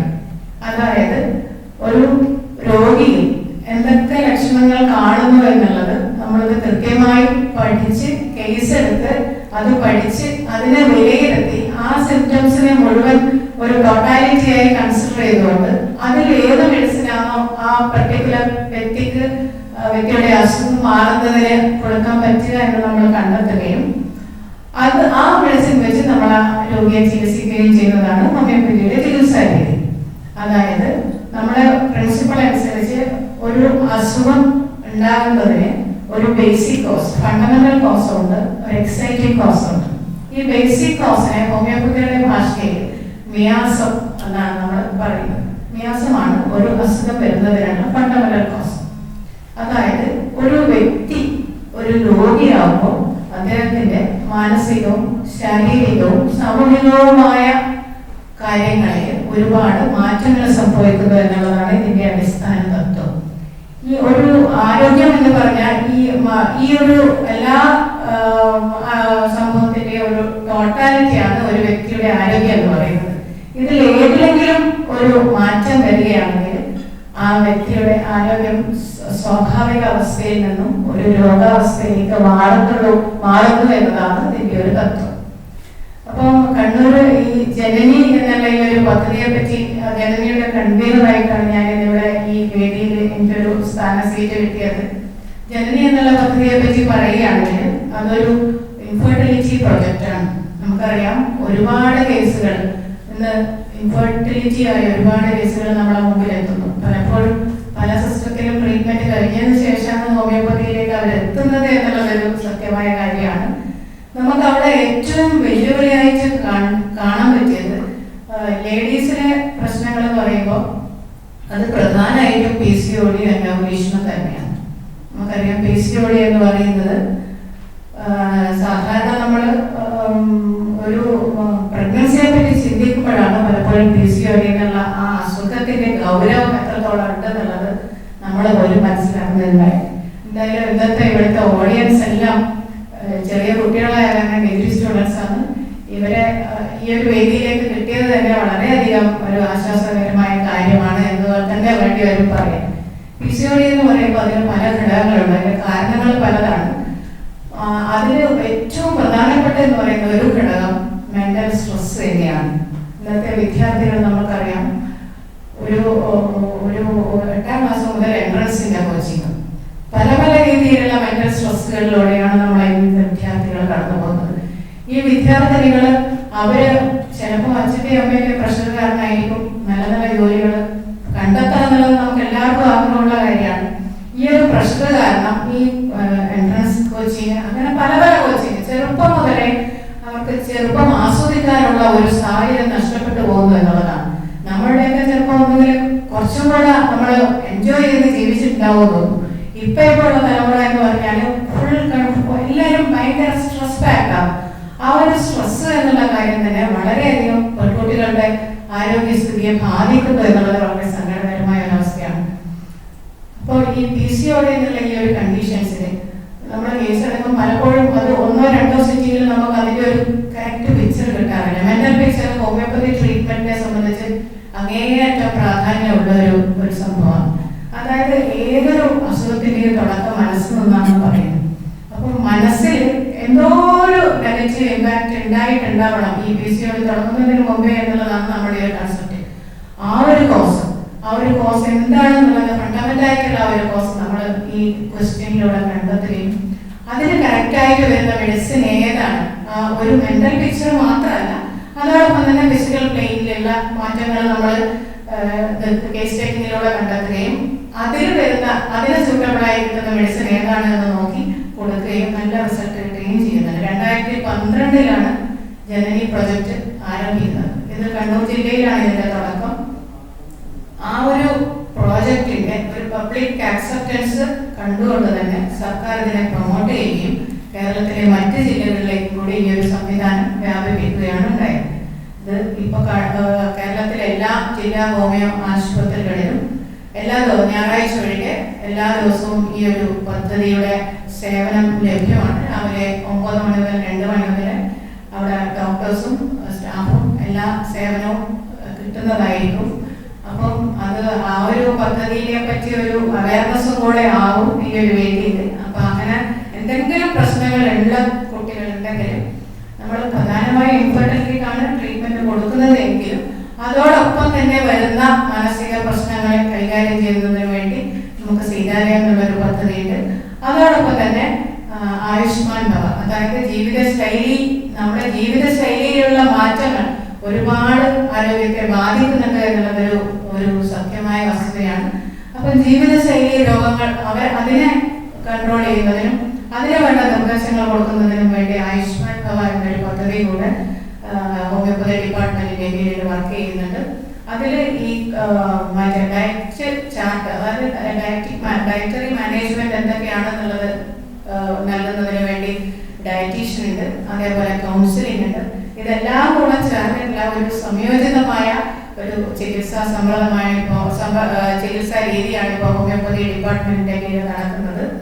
അപ്പം ഈ ഒരു പരിപാടിയിൽ ഇപ്പൊ നമ്മള് അവിടെ ഈ ജനനിയിലൂടെ ഏകദേശം 3000-ലധികം കുഞ്ഞുങ്ങൾ ജന്മമെടുത്തു എന്നുള്ളത് ഒരു വളരെ സന്തോഷകരമായ, ഞങ്ങളെ സംബന്ധിച്ച് വളരെ സന്തോഷകരമായ ഒരു കാര്യമാണ്.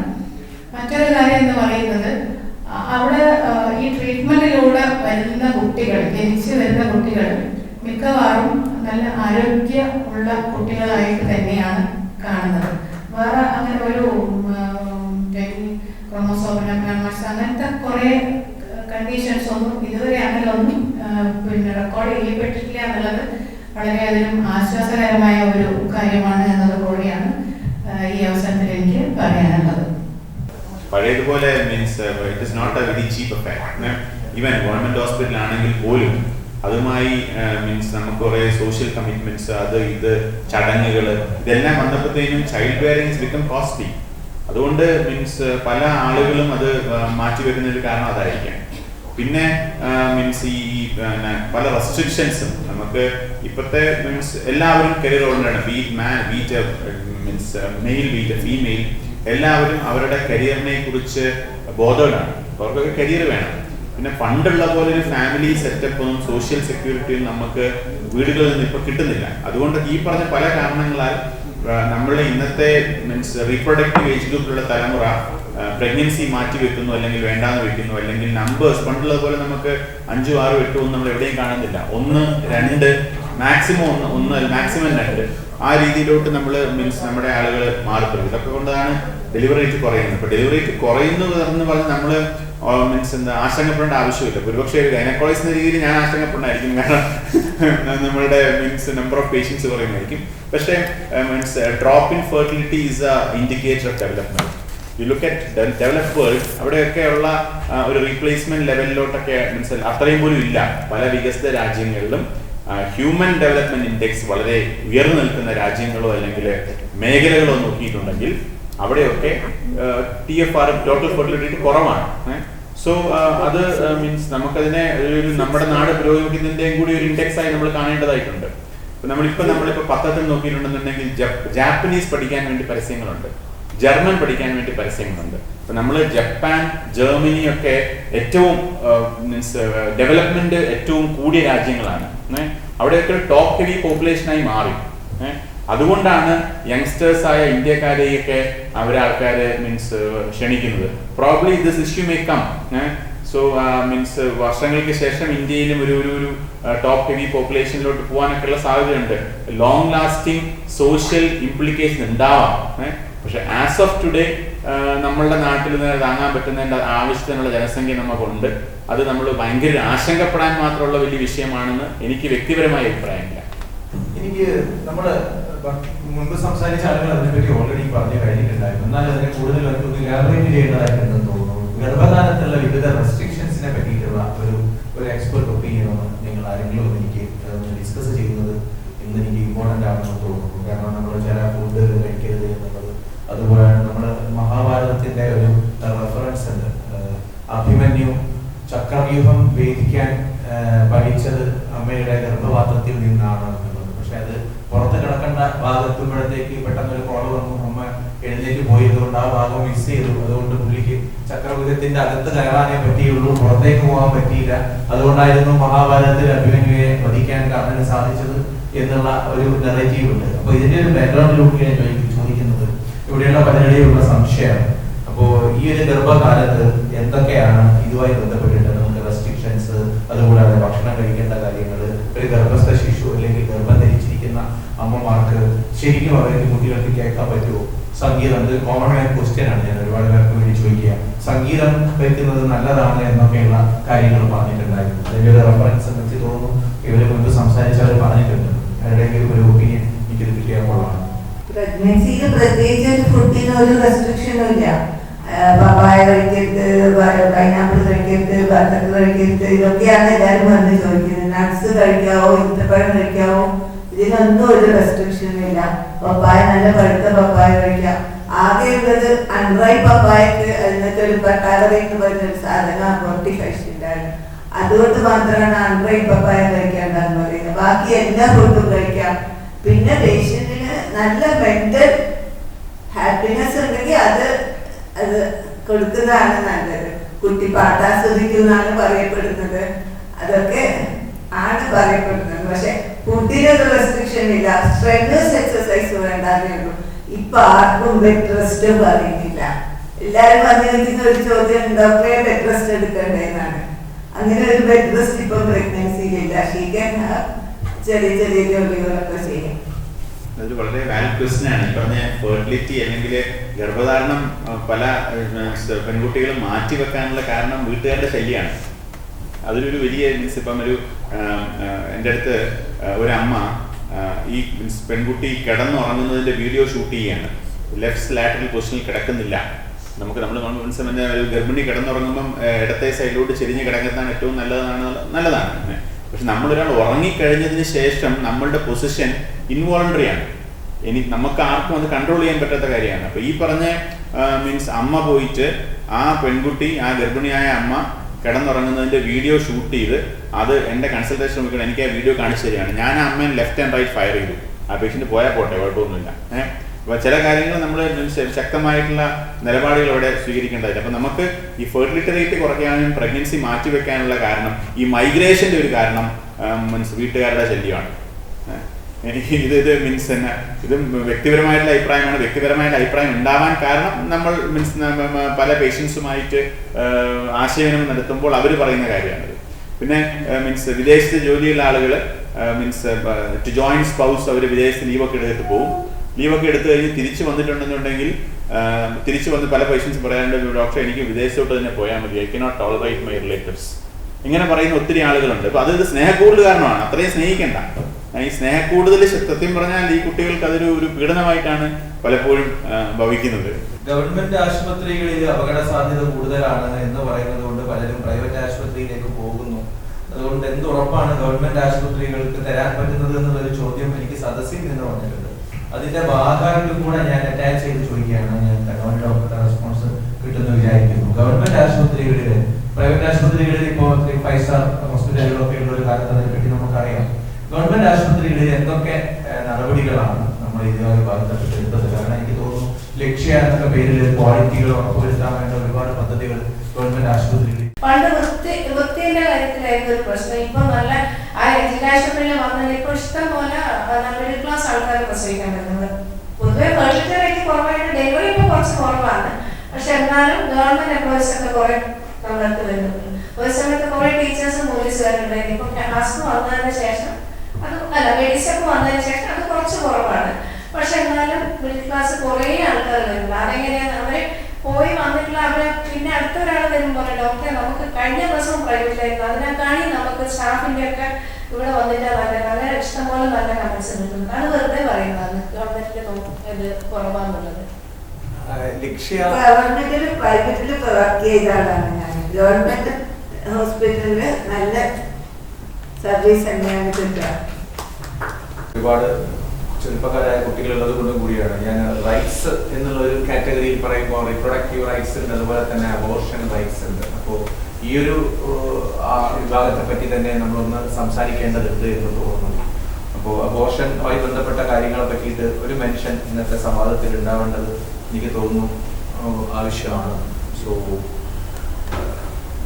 തങ്കമണി ഡോക്ടർ ആശിഷ് വെൻസ്, നിങ്ങളുടെ ടോക്ക്, കാരണം നമ്മുടെ ഒരു ഇന്ത്യയുടെ ഒരു ബാക്ക്ഗ്രൗണ്ടിൽ ഇപ്പോഴും നമ്മൾ പറയുന്നത് ഫീമെയിൽ ഫീറ്റിസൈഡ് ഒക്കെ ഒരുപാട് കൂടുതലുള്ള കേരളത്തിന്റെ ഒരു പെർസ്പെക്റ്റീവിൽ അല്ലെങ്കിൽ ഇന്ത്യൻ പെർസ്പെക്റ്റീവിൽ ഈ PCP&ED ആയി ബന്ധപ്പെട്ടിട്ട് സ്ത്രീ ഇതായിട്ടുള്ള അതിൻ്റെയൊക്കെ ഒരു ബാക്ക്ഗ്രൗണ്ടിൽ കൂടി ഇതിനെ നോക്കിക്കാണണം എന്നുള്ളത് കൊണ്ട് കൂടിയാണ് എനിക്ക് ഡോക്ടറുടെ അഭിപ്രായം കിട്ടിയാൽ കൊള്ളാം.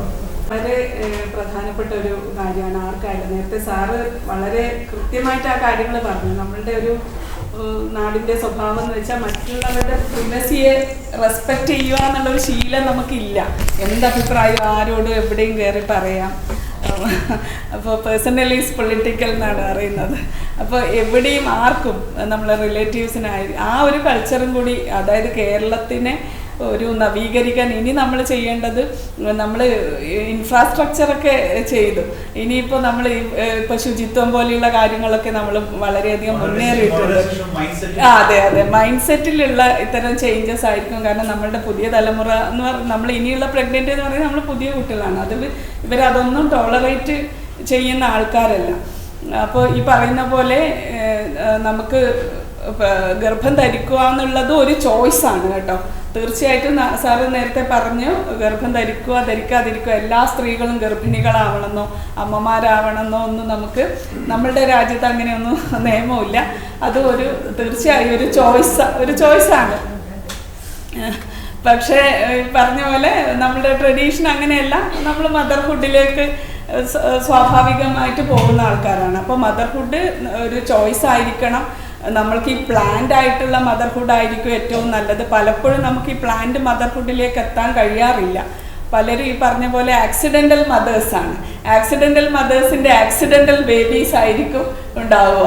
അപ്പോൾ അതിനൊക്കെ ഈ കുട്ടികളുടെ, അതായത് പിന്നെ പ്രഗ്നൻസി ട്രോമ, എനിക്ക് തോന്നുന്നു കുട്ടികളെ, ഞാൻ അതിൻ്റെ ഒന്നും എക്സ്പേർട്ടല്ല, പ്രഗ്നൻസി റിലേറ്റഡ് ട്രോമ എന്ന് പറഞ്ഞാൽ നമ്മളൊരു സാധാരണ വീട്ടിൽ എപ്പോഴും സംഭവിക്കാവുന്ന ഒരു കാര്യമാണ് ഈ പ്രഗ്നൻസി റിലേറ്റഡ് ട്രോമ എന്ന് പറയുന്നത്. പിന്നെ നേരത്തെ പറഞ്ഞ പോലെ ഈ കുട്ടികൾ അതുപോലെ സ്ത്രീകളായാലും അബ്യൂസ് ചെയ്യപ്പെടുകയും അതിൻ്റെ ഭാഗമായിട്ടുള്ള പ്രഗ്നൻസി. അപ്പോൾ നമ്മുടെ അബോർഷൻ ആക്ട് ഇപ്പോൾ പുതുക്കിയിട്ടുണ്ട്. ഞാനതിൽ അപ്ഡേറ്റഡ് അല്ല. എനിക്കും സാറ് അത് നന്നായിട്ട് അറിയാം. സാറിൻ്റെ ക്ലാസ്സൊക്കെ ഞങ്ങൾ ഡിപ്പാർട്ട്മെൻറ്റിന് തന്നെ എടുത്തിട്ടുണ്ട്. അപ്പോൾ ആദ്യം ഞങ്ങൾ കാസർഗോഡ് ഒക്കെ അന്നേരം ചെയ്തിരുന്ന നമ്മൾ ആ ഓരോ വീക്സിൻ്റെ ഓരോ സമയമുണ്ട്. അത് കഴിഞ്ഞാൽ ഒരു മെഡിക്കൽ ബോർഡൊക്കെ കൂടി വളരെ കോംപ്ലിക്കേറ്റഡ് പ്രോസസ്സാണ്. അതിൽ പ്രഗ്നൻസി എന്ന് പറയുന്നത് നമ്മളൊരു മധ്യമാർഗം സ്വീകരിക്കുന്നതായിരിക്കും നല്ലത്. അത് എനിക്ക് എൻ്റെ വിസ്ഡം ടൂത്ത് പോയപ്പോൾ ഭയങ്കര വേദന. എനിക്ക് പ്രഗ്നൻസിനേക്കാളും വേദന എന്ന് പറയുന്നത് ആ ഒരു സംഗതിയായിരുന്നു. പക്ഷേ നമ്മൾ ആ കുറേ ദിവസം ഒരു ഭയങ്കര പെയിനായിരുന്നു. പ്രഗ്നൻസി എനിക്കൊന്ന് ആ ഒരു സമയത്ത് മാത്രമുള്ള ഒരു സംഗതിയാണ്. അപ്പോൾ അതെല്ലാം നമ്മളെ പറഞ്ഞ് പേടിപ്പിക്കും, നമ്മളെ കുട്ടികളെ ആയാലും. അയ്യോ അതിങ്ങനെ ഭയങ്കര. പിന്നെ ഈ പറഞ്ഞ പോലെ നമ്മളെ പോപ്പുലർ കൾച്ചർ എങ്ങനെയാണ് പ്രഗ്നൻസിനെ കാണുന്നത്, ഡെലിവറി അതെല്ലാം നമ്മളെ ബാധിക്കുന്ന ഒരു കാര്യമാണ്. അപ്പോൾ അതിനെക്കുറിച്ച് ഒരു ഇൻഫോംഡ് ആയിട്ടുള്ള ഒരു മധ്യമാർഗം നമുക്ക് ഉണ്ടായിരിക്കും. അത് വളരെ സുഖപ്രസവം ഈസ് നോട്ട് സുഖപ്രസവം, പക്ഷേ അത് ഭയങ്കര ഒരു ഇതുമല്ല, നമുക്ക് എല്ലാവർക്കും കടന്നു പോകാവുന്ന ഒരു സംഭവം മാത്രമാണ്. അപ്പോൾ അതിനെക്കുറിച്ചുള്ള ഇൻഫർമേഷൻ നമുക്ക് ഉണ്ടായിരിക്കുക എന്നുള്ളത് വളരെ പ്രധാനപ്പെട്ടതാണ്. അതുപോലെ അബോർഷൻ ഇപ്പോൾ നമ്മൾ വളരെ പുരോഗമനപരം പറയുന്ന പല രാജ്യത്തും ഇപ്പോൾ അബോർഷൻ ലോസ് വളരെ സ്ട്രിക്റ്റാണ്. അബോർഷൻ റൈറ്റ്സിന് വേണ്ടി സ്ത്രീകൾ അവിടെ പോരാടുന്ന അവസ്ഥ വരെയുണ്ട്. അപ്പോൾ ചില മതപരമായ കാര്യങ്ങൾ അങ്ങനെ പല ഫാക്ടേഴ്സും വെച്ചിട്ട്. പക്ഷേ അതേസമയം നമ്മൾ ഇന്ത്യയിൽ എനിക്ക് തോന്നുന്നു അത്രയും കഠിനമായ നിയമങ്ങളല്ല നമുക്കുള്ളത്. കുറച്ചുകൂടി സ്ത്രീകളുടെ റൈറ്റ്സിനെ മാനിക്കുന്ന ഒരു നിയമമാണ്. പിന്നെ ഈ പറയുന്ന പോലെ ഇല്ലെജിറ്റിമേറ്റ് പ്രഗ്നൻസി എന്ന് പറഞ്ഞ ഒരു സംഗതി ഇല്ല. Pregnancy is not something to be ashamed of. ഏത് സാഹചര്യത്തിലായാലും നിങ്ങൾ ആര് പ്രഗ്നൻ്റ് ആയാലും അവർക്ക് അവരുടെ ചോയ്സ് അനുസരിച്ച് ആ ഗർഭം മുന്നോട്ട് കൊണ്ടുപോകാനോ ടെർമിനേറ്റ് ചെയ്യാനോ സബ്ജക്റ്റഡ് ടു കണ്ടീഷൻസ് ഉള്ള റൈറ്റ് ഉണ്ട്. അത് പ്രസവിക്കുക എന്നുള്ളതും വളരെ ഡിഗ്നിഫൈഡ് ആയ പ്രഗ്നൻസി പീരീഡും പ്രസവിച്ച് ഇനി കുട്ടിയെ വേണ്ടെങ്കിൽ ഞങ്ങൾ കുട്ടികളെ ഏറ്റെടുക്കും കേട്ടോ. There is A system of adoption. നിങ്ങൾക്ക് കുട്ടികളെ ചൈൽഡ് വെൽഫെയർ കമ്മിറ്റി ഉണ്ട് തലശ്ശേരിയിൽ. ആരെങ്കിലും അങ്ങനെയുള്ള ആൾക്കാരുണ്ടെങ്കിൽ അവിടെ ഇതാക്കിയ ഒരു വലിയ ക്യൂ ആണ് പാരൻസ് ഇൻ വെയിറ്റിംഗ്. ഒരുപാട് നമുക്ക് ആവശ്യത്തിന് കൊടുക്കാൻ കുട്ടികളില്ല. അപ്പോൾ അങ്ങനെ കുട്ടികളെ സ്വീകരിക്കാനൊക്കെ സിസ്റ്റം ഉണ്ട്. ആരും കുപ്പത്തൊട്ടിയിലോ അങ്ങനെയൊന്നും അത് കാര്യമില്ല. പക്ഷേങ്കിൽ ഈ പറയുന്ന പോലെ ഷെയിം ഉണ്ട് നമുക്ക് അല്ലേ. ലെജിറ്റിമേറ്റ് പ്രഗ്നൻസി ആണെങ്കിൽ ഇറ്റ്സ് ഭയങ്കര ഹൈ പ്രൗഡ്. പക്ഷെ ഇല്ലെജിറ്റിമേറ്റ് ആണെങ്കിൽ it's something to be ashamed of. എല്ലാവർക്കും വീട്ടിന് നാണക്കേടാക്കി, രക്ഷകർ അല്ലേ നാട്ടിന് നാണക്കേടാക്കി. ആ ഷെയിമിനെ പഠിച്ചിട്ടാണ് ആൾക്കാർ കുട്ടീനെ ഒരു പക്ഷേ കൊല്ലാനോ കുപ്പത്തൊട്ടിയിൽ എറിയാനോ ഒക്കെ അല്ലേ. അത്രയും അതാണ് ആ ഒരു സാറ് നേരത്തെ പറഞ്ഞ പോലെ അതിൽ നമ്മൾ ആറ്റിറ്റ്യൂഡിലുള്ള മാറ്റം. അതേപോലെ ഈ ഒരു സംവിധാനങ്ങളെ കുറിച്ചുള്ള അറിവ് സ്റ്റേറ്റ് കുട്ടികൾ എടുക്കും. ഒന്നും പേടിക്കണ്ട. ഞങ്ങൾ എത്രയോ ക്രിസ്മസ് തലേന്നും എത്രയോ ഓണത്തിനും ഒക്കെ കുട്ടികളെയും കൊണ്ട് പ്രൊട്ടക്ഷൻ ഓഫീസറായിരുന്നപ്പോൾ കുട്ടികളെ കൊണ്ട് ഞങ്ങൾ മെഡിക്കൽ കോളേജിൽ നിങ്ങൾ ഇനി എന്ത് സാഹചര്യത്തിലുള്ള കുട്ടിയായാലും അതിനെ കെയർ ചെയ്യാനുള്ള ഒരു സിസ്റ്റം ഉണ്ട്. ഇതിനെക്കുറിച്ചൊന്നും പിന്നെ നമ്മൾ ഗവൺമെൻറ്റിന് കൊട്ടിഘോഷിക്കാൻ പറ്റൂല. കാരണം ഇതിൽ ഒരുപാട് പ്രൈവസി, ജുവനൈൽ ജസ്റ്റിസ് ആക്ട് ഇതൊക്കെയുണ്ട്. പക്ഷേ നമുക്ക് we have A very robust system. Juvenile justice act ഉണ്ട്. അപ്പോൾ അതിൽ നല്ല ഒരു സിസ്റ്റം നമുക്കുണ്ട്. അപ്പോൾ അതും കൂടി മനസ്സിലാക്കി. പറഞ്ഞപ്പോഴാണ് വേറൊരു കാര്യം കൂടെ ഓർമ്മ വന്നത്. നമ്മൾ ഈ ഒരു വിഷയത്തിൽ പറയുമ്പോൾ സർവോദസിയെ പറ്റി രണ്ട് വാക്ക് അല്ലെങ്കിൽ ഒന്ന് ഡോക്ടർ ആശിഷ് ബെൻസ് ഒന്ന് ഇന്നത്തെ ഈ ഒരു ഡിസ്കഷന്റെ എക്സ്റ്റൻഷൻ ആണെന്ന് തന്നെയാണ് ഞാൻ തോന്നുന്നത്. നമ്മുടെ ART റൂൾസ് അനുസരിച്ച്, ART means assisted reproductive techniques act ഉണ്ട്. 2022 അത് പ്രാബല്യത്തിൽ വന്നത്. അതനുസരിച്ച് നമ്മുടെ സ്ഥാപനങ്ങൾ രജിസ്റ്റർ ചെയ്യും. സറഗസി ഈസ് അലൗഡ്. പക്ഷെ അതിലൊരു ബിസിനസ് മോഡൽ ആവരുത്. അതിനകത്ത് അവിടെയുള്ള വിഷയം അതാണ്. അതൊരു ബിസിനസ് മോഡൽ ആവരുത്. അങ്ങനെ ആയിരുന്നു മുമ്പ്. നമുക്ക് സറഗസി റെഗുലേറ്റഡ് അല്ലായിരുന്ന കാലഘട്ടത്തിൽ it was A business model. Suppose അപ്പോൾ നമുക്ക് വിദേശ രാജ്യങ്ങളിൽ നിന്ന് ഇന്ത്യയിലോട്ട് ആളുകൾ വരുന്നു, ഇന്ത്യയിൽ നിന്ന് വാടകയ്ക്ക് ഗർഭപാത്രം എടുക്കുന്നു, ആൻഡ് ദേ ഗെറ്റ് പെയ്ഡ്. നമുക്ക് അതിനെക്കുറിച്ച് സിനിമകൾ തന്നെയുണ്ട്. നമ്മൾ ഈ പറഞ്ഞ മീൻസ് ഏതായിരുന്നു അതെ സിനിമയുണ്ട് ഇങ്ങനത്തെ. നമുക്ക് ഈ ഫാമിലി പ്ലാനിങ് അല്ലെങ്കിൽ അബോർഷൻ, റിപ്രൊഡക്റ്റീവ് റൈറ്റ്സ് ഇതിനെയൊക്കെ പ്രതിപാദിക്കുന്ന പല സിനിമകളും നമ്മുടെ നാട്ടിലുണ്ട്. അബോർഷൻ, ഡെത്തിനെ കുറിച്ച് ഇതൊക്കെ സിനിമകളുണ്ട്. അപ്പോൾ നമുക്കിപ്പം ഇറ്റ് ഇസ് അലൗഡ്. അതിന് നമുക്ക് മീൻസ് ഒരു റൂൾസ് ഉണ്ട്. They have to go through a system. നമ്മൾ ഈ പറഞ്ഞ മീൻസ് ട്രാൻസ്പ്ലാന്റ് പോലെ തന്നെ ആ സിസ്റ്റം ഫോളോ ചെയ്ത് അതിൻ്റെ ലീഗലായിട്ട് മീൻസ് അബോർഷൻ സറഗസി ഈസ് അലൗഡ്. പക്ഷേ നോട്ട് എ ബിസിനസ് മോഡൽ. അതാണ് ഇപ്പോൾ മീൻസ് നമുക്ക് ഒത്തിരി ഡീറ്റെയിൽസിലോട്ട് പോകേണ്ട ആവശ്യമില്ല. നമുക്കതിന് അതിൻ്റേതായിട്ടുള്ള ഇൻഡിക്കേഷൻസ് ഉണ്ട്.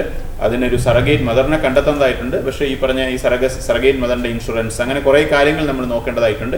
It is allow and there are centres. Means Kannur ജില്ലയിൽ ഇപ്പം സറഗസി ചെയ്യുന്ന സെൻറ്റേഴ്സ് ഇല്ല. നമ്മുടെ നെയ്ബറിംഗ് ഡിസ്ട്രിക്ട്സിൽ നമുക്ക് കാസർഗോഡ് ജില്ലയിലുണ്ട്, കോഴിക്കോട് ജില്ലയിലുണ്ട്. 2 ജില്ലയിലും സറഗസി ചെയ്യുന്ന സെൻറ്റേഴ്സ് ഉണ്ട്. മാഡം, നമ്മൾ ഈ റിപ്രൊഡക്റ്റീവ് റൈറ്റ്സിനെ കുറിച്ച് പറഞ്ഞാൽ നമുക്ക് 2021 MTP ആക്ട് അമെൻഡ് ചെയ്തത്. അതിനകത്തുള്ള മെയിൻ എന്ന് വെച്ചിട്ടുണ്ടെന്നുണ്ടെങ്കിൽ മുമ്പ് മാരീഡ് വുമൻ എന്നുള്ള ഫ്രേസ് എടുത്ത് മാറ്റി വിമൻ ആക്കി.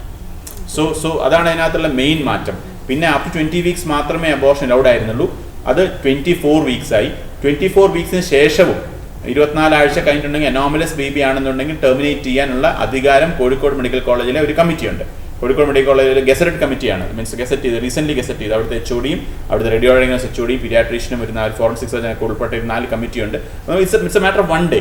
നമുക്ക് അനോമലിയാണ് 24 ആഴ്ച കഴിഞ്ഞുവെങ്കിൽ നമ്മൾ അവിടുത്തെ HODനെ കോൺടാക്ട് ചെയ്യുക. ഇന്ന് രാവിലെ വിളിച്ചു പറഞ്ഞ് വിട്ടിട്ടുണ്ടെന്നുണ്ടെങ്കിൽ വിത്തിൻ മീൻസ് 1 or 2 days നമുക്ക് ആ റിപ്പോർട്ട് അവർ തരും. അതുകൊണ്ട് പഴയതുപോലെ കോടതിയിൽ പോകുന്നു ആ പറഞ്ഞ മീൻസ് എന്നാ പ്രഗ്നന്റ് മദറിൻ്റെ അഗണി, ആ വീട്ടുകാരുടെ അഗണി, അതിൻ്റെ ഒന്നും ആവശ്യമൊന്നുമില്ല. ഇപ്പോൾ പെട്ടെന്ന് തന്നെ കാര്യങ്ങൾ നമുക്ക് മീൻസ് നടക്കുന്നുണ്ട്. പക്ഷേ നമുക്ക് ഇപ്പം we do have facilities to means diagnose many anomalies much before. പക്ഷേ എല്ലാം കിട്ടിക്കൊള്ളുന്നില്ല. ഒരു അനോമലി വന്നു എന്ന് വിചാരിച്ച് അതൊരു ഡോക്ടറുടെ കുറ്റമായിട്ടാണ്, സ്കാനിങ് ഡോക്ടറുടെ കുറ്റമായിട്ടാണ് പലപ്പോഴും മീൻസ് കണ്ടുപിടിക്കുന്നത്. നമുക്കിപ്പോൾ എല്ലാ അനോമലീസ് നമുക്ക് കണ്ടെത്താൻ പറ്റുമൊന്നുമില്ല. അതും നമുക്ക് ഈയിടെ മാധ്യമങ്ങളിലൊക്കെ ചർച്ചയായ വിഷയങ്ങളാണ്. സോ എഗെയിൻ അതിനകത്തൊക്കെ ലിമിറ്റേഷൻസ് ഉണ്ട്. പക്ഷേ അനോമലി ഡിറ്റക്ട് ചെയ്തിട്ടുണ്ടെന്നുണ്ടെങ്കിൽ അത് കണ്ടുപിടിക്കാൻ മാർഗങ്ങളുണ്ട്.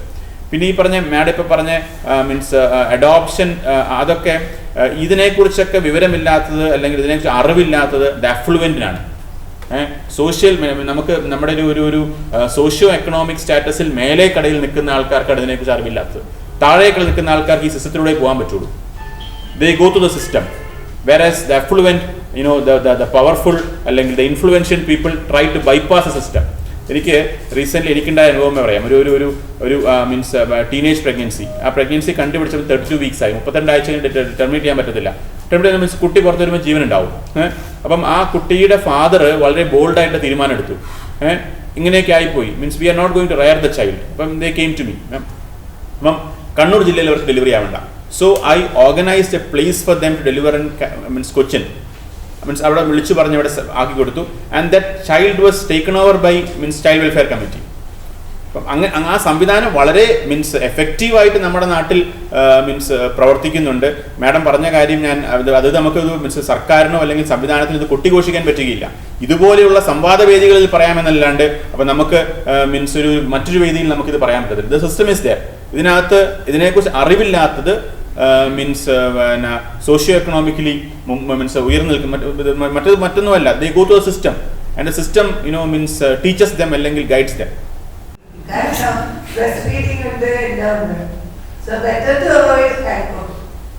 അതുപോലെ ഗർഭപാത്രത്തിലെ വെള്ളത്തിന്റെ അളവ് കൂടുതൽ കുറവ് എന്നുള്ളത് ഏറ്റവും കേട്ടുകൊണ്ടിരിക്കുന്ന ഒരു വിഷയമാണ്. അത് ഇക്വിലിബ്രിയത്തിൽ നിൽക്കാൻ എന്താണ് ചെയ്യേണ്ടത് എന്നൊരു ചോദ്യം ഒരാൾ എന്നോട് ചോദിച്ചിട്ടുണ്ട്. ഗവൺമെന്റ് പ്രൈവറ്റ് ആശുപത്രികളിലെ വ്യത്യാസങ്ങളെ പറ്റിയിട്ടുള്ള ചോദ്യങ്ങൾ 2-3 ഉണ്ടായിരുന്നു. അത് ജനറലി ഞാൻ തോന്നുന്നു തങ്കമണി ഡോക്ടറോട് ചോദിച്ചു തോന്നുന്നു. എനിക്ക് തോന്നുന്നു അതിന്റെ കൂടെ നമ്മൾ ക്വാളിറ്റി ഉറപ്പുവരുത്താൻ ലക്ഷ്യ പ്രോഗ്രാം അതിനെപ്പറ്റി സംസാരിച്ചു തോന്നുന്നു. ഇല്ല, ലക്ഷ്യയെ പറ്റി എനിക്ക് തോന്നുന്നു നമ്മൾ പറയേണ്ടതുണ്ട് എന്ന് തോന്നുന്നു.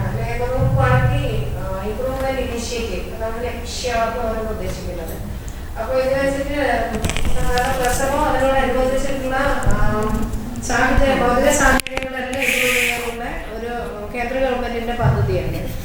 അപ്പോൾ അതിൽ സ്ത്രീയുടെ സ്വകാര്യതയും കൂടി മാനിച്ചുകൊണ്ടുള്ള ഒരു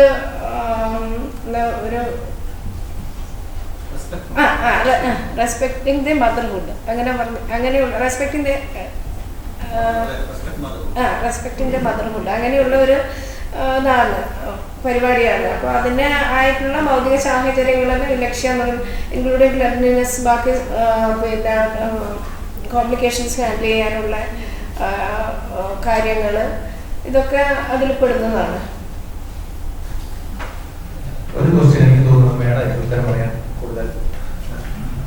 ഹോം ഡെലിവറി ജനിച്ച കുട്ടിക്ക് ബർത്ത് സർട്ടിഫിക്കറ്റ് നിഷേധിച്ച ഒരു ഇഷ്യൂ കോഴിക്കോട്ടുണ്ടായിരുന്നു. അതിൽ എന്തെങ്കിലും എക്സ്പെർട്ട് ഒപ്പീനിയൻ ഉണ്ടോ എന്നുള്ളതാണ് ചോദ്യം. ഒരു കാരണവശാലും 1989 convention for the rights of the children എന്ന് പറഞ്ഞ ഇന്റർനാഷണൽ കൺവെൻഷനിലെ സിഗ്നേറ്ററിയാണ് നമ്മുടെ രാജ്യം. അപ്പോൾ അതുകൊണ്ട് ബർത്ത് സർട്ടിഫിക്കറ്റ് എന്ന് പറഞ്ഞാൽ ഓരോ കുട്ടിയുടെയും ഏറ്റവും പ്രാഥമികമായ ഒരു അവകാശമാണ്. പിന്നെ അതുകൊണ്ട് അത് നിഷേധിക്കുന്നത് യാതൊരുവിധ അതിന് നിയമപരമായോ ധാർമ്മികമായോ യാതൊരു പിന്തുണയും ഇല്ലാത്ത ഒരു നടപടി മാത്രമാണത്. അത് തീർച്ചയായും കൊടുക്കേണ്ടതാണ്. നമ്മൾ ഈ പറയുന്ന പോലെ എനിക്കൊന്ന് ഇൻസ്റ്റിറ്റ്യൂഷണൽ ഡെലിവറിക്ക് നമുക്ക് ഏതെങ്കിലും ഒരു നിയമപരമായതല്ല, ഇമ്മ്യൂണൈസേഷൻ പോലെ നമ്മൾ ഒരു സ്ത്രീ ഇവരൊക്കെ ഇരിക്കുന്നുണ്ടെങ്കിൽ ഞാൻ പറയുന്നു, ഒരു സ്ത്രീ എനിക്കൊന്ന് ഡെത്ത്, ആ മേഡം നേരത്തെ പറഞ്ഞത് ഡെത്തുമായിട്ട് ഏറ്റവും അടുത്ത് ഒരു കണ്ടുമുട്ടുന്ന ഒരു സമയം കൂടിയായിരിക്കും പ്രഗ്നൻസി, നേരത്തെ മാഡം പറയുന്ന പോലെ. അപ്പോൾ അത്രയും ഒരു ഇതായത് നമ്മൾ എത്ര വാനുകൾ കൊണ്ടുപോയാലും ഒരു വീട്ടിൻ്റെ സാഹചര്യത്തിൽ അത് എപ്പോഴും വളരെ റിസ്കി ആയിരിക്കും എന്നാണ് ഞാൻ പറയുന്നത്. അപ്പോൾ അതിൽ ആരോഗ്യപരമായി നമുക്ക് എത്ര പ്രശ്നങ്ങളുണ്ടെങ്കിലും നമുക്കൊരു ആരോഗ്യ പ്രശ്നം വന്നാൽ അത് മാത്രമായിരിക്കും നമ്മളുടെ പ്രശ്നം എന്ന് പറയുന്ന പോലെ ഏറ്റവും പ്രധാനപ്പെട്ട നമ്മളുടെ പ്രശ്നം ആരോഗ്യം തന്നെയാണ്, അതിൽ നമ്മുടെ സേഫ്റ്റി. അപ്പോൾ അതുപോലെ തന്നെയാണ് ഇതും നിയമപരമായിട്ടല്ല, പക്ഷെ നമ്മളുടെ എന്താണ് പറയുന്നത് എല്ലാവരുടെയും ബെസ്റ്റ് ഇൻട്രസ്റ്റിന് ഇമ്മ്യൂണൈസേഷൻ, ഹോം ഡെലിവറി, ഇതൊക്കെ ഹോം ഡെലിവറി ഒഴിവാക്കുക, ഇൻസ്റ്റിറ്റ്യൂഷണൽ ഡെലിവറി പ്രോത്സാഹിപ്പിക്കുക. ഒരു സൊസൈറ്റി എന്നുള്ള നിലയിലും വ്യക്തി എന്നുള്ള നിലയിലും ഇതെന്തായാലും കൊടുക്കേണ്ട ഒരു കാര്യമാണ് ബർത്ത് സർട്ടിഫിക്കറ്റ്. No excuses. എനിക്ക് ചോദിക്കാനുള്ള ചോദ്യം എന്ന് പറയുന്നത് ഇവിടുത്തെ വനിതാ ശിശു വികസന ബോർഡിന്റെ ആധികാരികമായിട്ട് വന്നവരുണ്ട്. അതായത് ഒരു സ്ത്രീ ഗർഭിണിയായാൽ, അത് കല്യാണം കഴിക്കണമെന്നില്ല, ഗർഭിണിയായോ ഒന്നാമത്തെ മാസം മുതൽ തന്നെ ആ കുട്ടിക്ക് ജീവിക്കാനുള്ള അവകാശമാണ് സുപ്രീം കോടതി നൽകുന്നത്. പക്ഷെ എന്തുകൊണ്ട് നമ്മൾ 5-ാം മാസം താല്പര്യങ്ങൾക്കനുസരിച്ച് ആ കുട്ടിയുടെ മേൽ കത്തി വെക്കുന്നു എന്നുള്ളതാണ്. പിന്നെ വേറെ എനിക്ക് പറയാനുള്ള രണ്ടാമത്തെ ഒരു ചോദ്യം എന്ന് പറയുന്നത് നമ്മുടെ പ്രസവാനന്തര വിഷാദ രോഗങ്ങൾ. അതായത് ഈ പ്രസവിച്ചിട്ട് സ്വന്തം മാതാവ് തന്നെ കുഞ്ഞിനെ എന്തായാലും കൊല്ലുന്നത്. പക്ഷെ അത് സ്വമേധയല്ല, അത് മാനസികമായിട്ടുള്ള പ്രശ്നങ്ങളാണ്. പക്ഷെ ഇന്ത്യൻ ജുഡീഷ്യറിയുടെ മുൻപാകെ വരുമ്പോൾ സാധാരണ കൊലപാതകയ്ക്ക് കൊടുക്കുന്ന 15 വർഷത്തെ ജീവപര്യന്തം തന്നെയാണ് ഈ മാനസികമായിട്ട് തളർന്ന ഈ സ്ത്രീക്ക് എന്തായത് കൊടുക്കുന്നത്. അപ്പൊ അതിന് നമുക്ക് എന്തെങ്കിലും ജുഡീഷ്യറിക്ക് മുമ്പിൽ വിഭാവനം ചെയ്യാൻ പറ്റുമോ? ഗൈനക്കോളജിസ്റ്റുകളുടെ ഒരു എഴുത്ത് മുഖേന നമുക്ക് ഇങ്ങനെ പ്രസവാനന്തര വിഷാദ ചികിത്സ നടത്തിയ ഒരു സ്ത്രീയാണെന്നുള്ള ഒരു ആനുകൂല്യം നമുക്ക് കൊടുക്കാൻ പറ്റുമോ എന്നുള്ളതാണ് എനിക്ക് പറയാനുള്ളത്.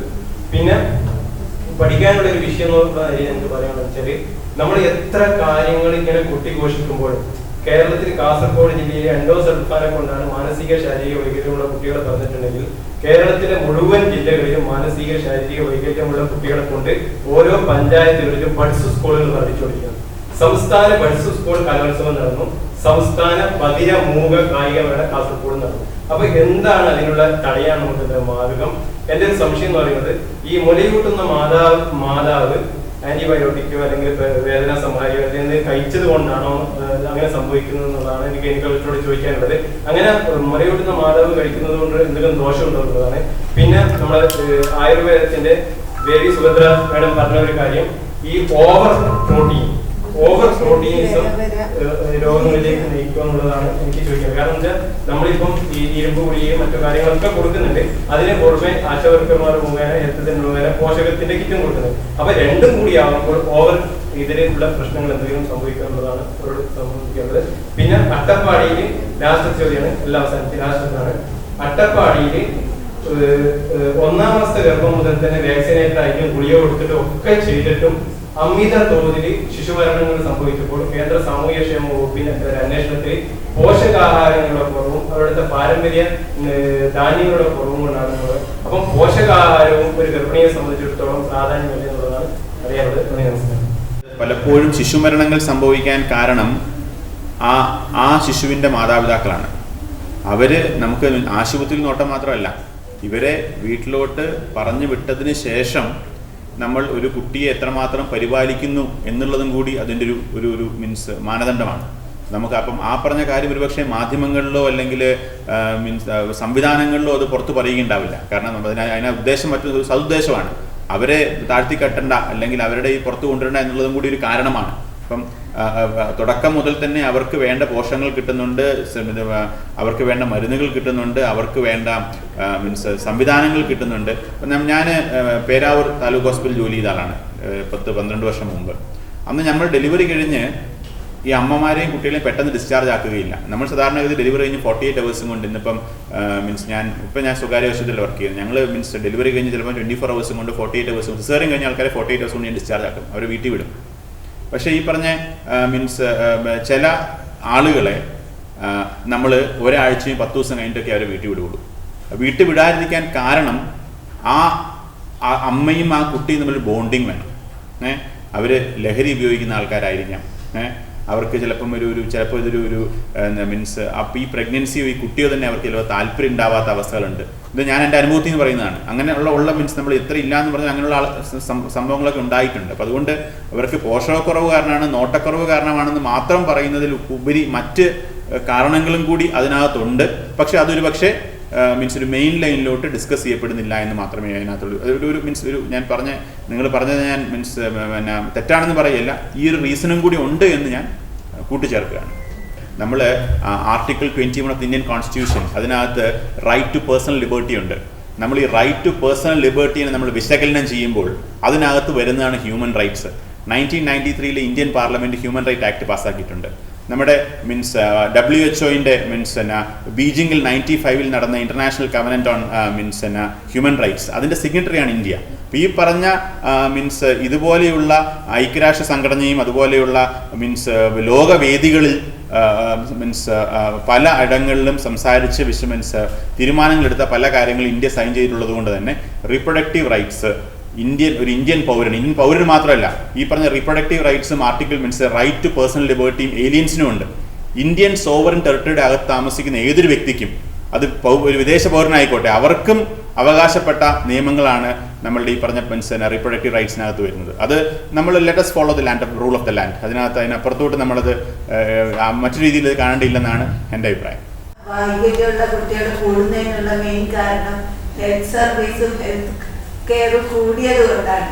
പണ്ട് അങ്ങനെയുള്ള കുട്ടികളൊന്നും ജീവിച്ച് കിട്ടൂല. ഇപ്പൊ 28 വീക്സിലും 30 വീക്സിലും നമ്മൾ ഡെലിവറി ആയി NICU കൊടുത്ത് അതിനെ എങ്ങനെയെങ്കിലും ഒക്കെ ജീവിപ്പിക്കും. പല കുട്ടികളും മെന്റലി സെർബ്രൽ പാൾസി ഉള്ള കുട്ടികളായിരിക്കും. അപ്പോൾ നേച്ചർ പണ്ടൊക്കെ അതിനെ അങ്ങോട്ട് പോകുകയാണ്. Now we are saving those patients, those children. അതുകൊണ്ടാണ് ഇപ്പൊ ഇത്രയും കൂടുന്നതെന്നാണ് എൻ്റെ അഭിപ്രായം. പണ്ട് അങ്ങനെയുള്ള കുട്ടികളെ നമുക്ക് ജീവിച്ച് കിട്ടൂല. അവര് അത് ഓൾറെഡി പണ്ടുണ്ട്. അതൊക്കെ നിയോനേറ്റൽ ഡെത്തായിട്ട് പോകുന്നുണ്ടാവും. അല്ലാതെ ഗുളിക കൊണ്ടോ ആന്റിബയോട്ടിക് കൊണ്ടോ ഒന്നും ഇങ്ങനെ സംഭവിക്കില്ല. അട്ടപ്പാടി വിഷയം പറഞ്ഞു, നമ്മൾ നേരത്തെ അനീമിയൊക്കെ ഡിറ്റക്ട് ചെയ്യാണ് അല്ലെ. അനിമം കേരളത്തിൽ വിളർച്ചയിൽ വളർച്ചയിലേക്കുള്ള പ്രോഗ്രാം, അങ്ങനെ പെൺകുട്ടികളുടെ അനീമിയ നേരത്തെ കറക്റ്റ് ചെയ്യും. Adolescent health programme. അപ്പൊ അതെല്ലാം കഴിഞ്ഞ് പ്ലാനിങ്ങിന്റെ കാര്യമെല്ലാം പറഞ്ഞു. അപ്പോൾ നമുക്ക് അങ്ങനെ ഉണ്ടെങ്കിൽ നമുക്ക് ഡിസ്ട്രിക്ട് ഏർലി ഇന്റർവെൻഷൻ പ്രോഗ്രാം ഉണ്ട്, രാഷ്ട്രീയ ബാലസ്വാസ്ഥ്യ കാര്യങ്ങൾ. അപ്പൊ 2 തരത്തിലാണുള്ളത്. ഒന്ന് നമ്മൾ ഫെസിലിറ്റി, പ്രസവം നടക്കുന്ന ഫെസിലിറ്റികൾ നമ്മൾ ജനിച്ച ഉടനെ കുട്ടികൾ സ്ക്രീൻ ചെയ്യും. അതായത് കുട്ടികളെ വിസിബിൾ ബർത്ത് ഡിഫക്റ്റ് സ്ക്രീൻ ചെയ്യുന്നു, പൾസ് ഓക്സിമീറ്ററി വെച്ചിരുന്നെങ്കിൽ ഹാർട്ടിന് റിലേറ്റഡ് ഓക്സിജനേഷൻ ലെവൽ ചെക്ക് ചെയ്യുന്നത്, കേൾവി, അതുപോലെ എല്ലാം പരിശോധിക്കുന്നു. എന്തെങ്കിലും കുഴപ്പമുണ്ടെങ്കിൽ ഇന്റർവെൻഷൻ അവിടെ അവസരത്തിൽ. അപ്പോൾ കണ്ണൂർ ജില്ലയിലാണെങ്കിൽ നമ്മൾ എല്ലാ പ്രശ്നങ്ങളുടെ ആശുപത്രികളും ഈ facility based intervention screening programme ഉണ്ട്, അവിടെ വെച്ച് മനസ്സിലാക്കാം. ഇനി അത് കഴിഞ്ഞിട്ടാണെങ്കിലും കുട്ടികൾ anganwadi detail field based screening വളരെ വിഷയം നടക്കുന്നത്. ഓരോ പഞ്ചായത്തും ഒരു രാഷ്ട്രീയ ബാലസ്വാസ്ഥ്യ കാര്യക്രമം, ഒരു നഴ്സിംഗ് ടീമുണ്ട്. അവർ പോയിട്ട് നമുക്ക് WCD ഡിപ്പാർട്ട്മെന്റായിട്ട് അംഗനവാടിയിൽ സ്ക്രീൻ നടത്തും. 6 വയസ്സുള്ള കുട്ടി അത് സ്കൂളിൽ നടക്കുന്നുണ്ട്. അപ്പോൾ സ്കൂളിൽ ഇങ്ങനെ സ്ക്രീൻ ചെയ്തിട്ട് എന്തെങ്കിലും ഡിഫറൻറ്റ് കണ്ടുപിടിക്കുകയാണ് ആ കുട്ടികളെ നമ്മൾ ഹെൽത്ത് സിസ്റ്റത്തിൽ കൊണ്ടുവരുന്നു. ആ പ്രദേശം മെഡിക്കൽ ഓഫീസറെ ഇൻഫോം ചെയ്യുന്നു. അല്ലെങ്കിൽ മാങ്ങാട്ടൂർ, നമ്മുടെ ജില്ലയിലെ Mangattur district early intervention centre ഉണ്ട്. അവിടെ നമുക്ക് കംപ്ലീറ്റ് കോംപ്രിഹെൻസ് ചെയ്ത അവിടെ പീഡിയാട്രിഷന്റെ കീഴിൽ speech therapist, learning disorder manager, physiotherapist, sensory defect എല്ലാം കോംപ്രിഹെൻസീവ് തെറാപ്പി ടീമുണ്ട്. ഇപ്പൊ ഈ കണ്ടിന്യൂം ഓഫ് കെയർ നമ്മൾ എൻഷുർ ചെയ്യും. ഈ സംവിധാനം നമ്മൾ വളരെയധികം ഉപയോഗപ്പെടുത്തുന്നുണ്ട്. പ്രകൃതി തന്നെ ഒരുക്കിയ ഈ നമ്മൾ മെയിൻ ഉണ്ടാകുന്ന സ്വഭാവം കുട്ടികൾ വിത്ത് ഡിഫക്റ്റ് ഉണ്ടാവും. ആ ചിൽഡ്രൻ വിത്ത് ഡിഫക്റ്റ് സ്വാഭാവികമായിട്ടും അല്പം കൂടുന്നത് മുൻകൂട്ടി കണ്ടുകൊണ്ടാണ് ഗവൺമെന്റ് ഈ രാഷ്ട്രീയ ബാലസ്വാസ്ഥ്യ കാര്യക്രമം പ്രോഗ്രാം കൊണ്ടുവരുന്നത് ഇംപ്ലിമെന്റ് ചെയ്യുന്ന അതിനുള്ള ഒരു ഉത്തരവാദിത്തം. അവരും ചിന്തിക്കുന്നത് ഈ പറഞ്ഞ വിഷാദ രോഗം കാരണം അല്ലെങ്കിൽ ഒരു സൈക്കാട്രിക് പ്രോബ്ലം ഉള്ള ഒരു വ്യക്തിയെ കാണുന്ന രീതി എങ്ങനെ കാണണം എന്നുള്ളതിന് അതിന് വ്യവസ്ഥാപിതമായിട്ടുള്ള കുറെ മാർഗനിർദ്ദേശങ്ങളൊക്കെ ഉണ്ട്. അതനുസരിച്ച് തന്നെ അത് പോകത്തുള്ളൂ. അല്ലാണ്ട് അതിനൊരു കൊലപാതകയായിട്ടൊന്നും കാണുമെന്ന് എനിക്ക് തോന്നുന്നില്ല. അമ്മയാണ് ആരോഗ്യമുള്ള ഒരു കുടുംബത്തിന്റെ ആധാരശില. അത് തന്നെയാണ് ആരോഗ്യമുള്ള ശക്തമായ ഒരു സമൂഹത്തിന്റെ കാവൽ. സോ ഇന്നിവിടെ ഈ ഒരു സംവാദത്തിൽ വന്നു ചേർന്ന് ഈ സംവാദത്തെ സമ്പന്നമാക്കിയ ഇന്നത്തെ എല്ലാവിധ ഡിഗ്നിറ്ററീസിനെയും ഞാൻ ഒറ്റവാക്കിൽ നിങ്ങളുടെ എല്ലാവരോടും നിസ്സീമമായ നന്ദി കണ്ണൂർ ജില്ലാ ആരോഗ്യ വകുപ്പിന്റെ ഭാഗമായി ഇവിടെ അർപ്പിക്കുന്നു. എനിക്ക് സത്യം പറഞ്ഞാൽ ഇത് തുടരണം എന്നുള്ളൊരു ആഗ്രഹമായിരുന്നു ഉണ്ടായിരുന്നത്. പക്ഷേ സമയപരിധി മൂലം വളരെ ഇൻഫോർമേറ്റീവായ ഒരു സെഷനായിരുന്നു ഉണ്ടായത്. സദസ്സിലുള്ളവർക്കും ഇന്ന് ഇതിൽ പങ്കെടുത്തവർക്കും ഇതിനെ സമ്പന്നമാക്കിയ എല്ലാവർക്കും ഞാൻ സ്നേഹത്തോടെ നന്ദി അർപ്പിക്കുന്നു.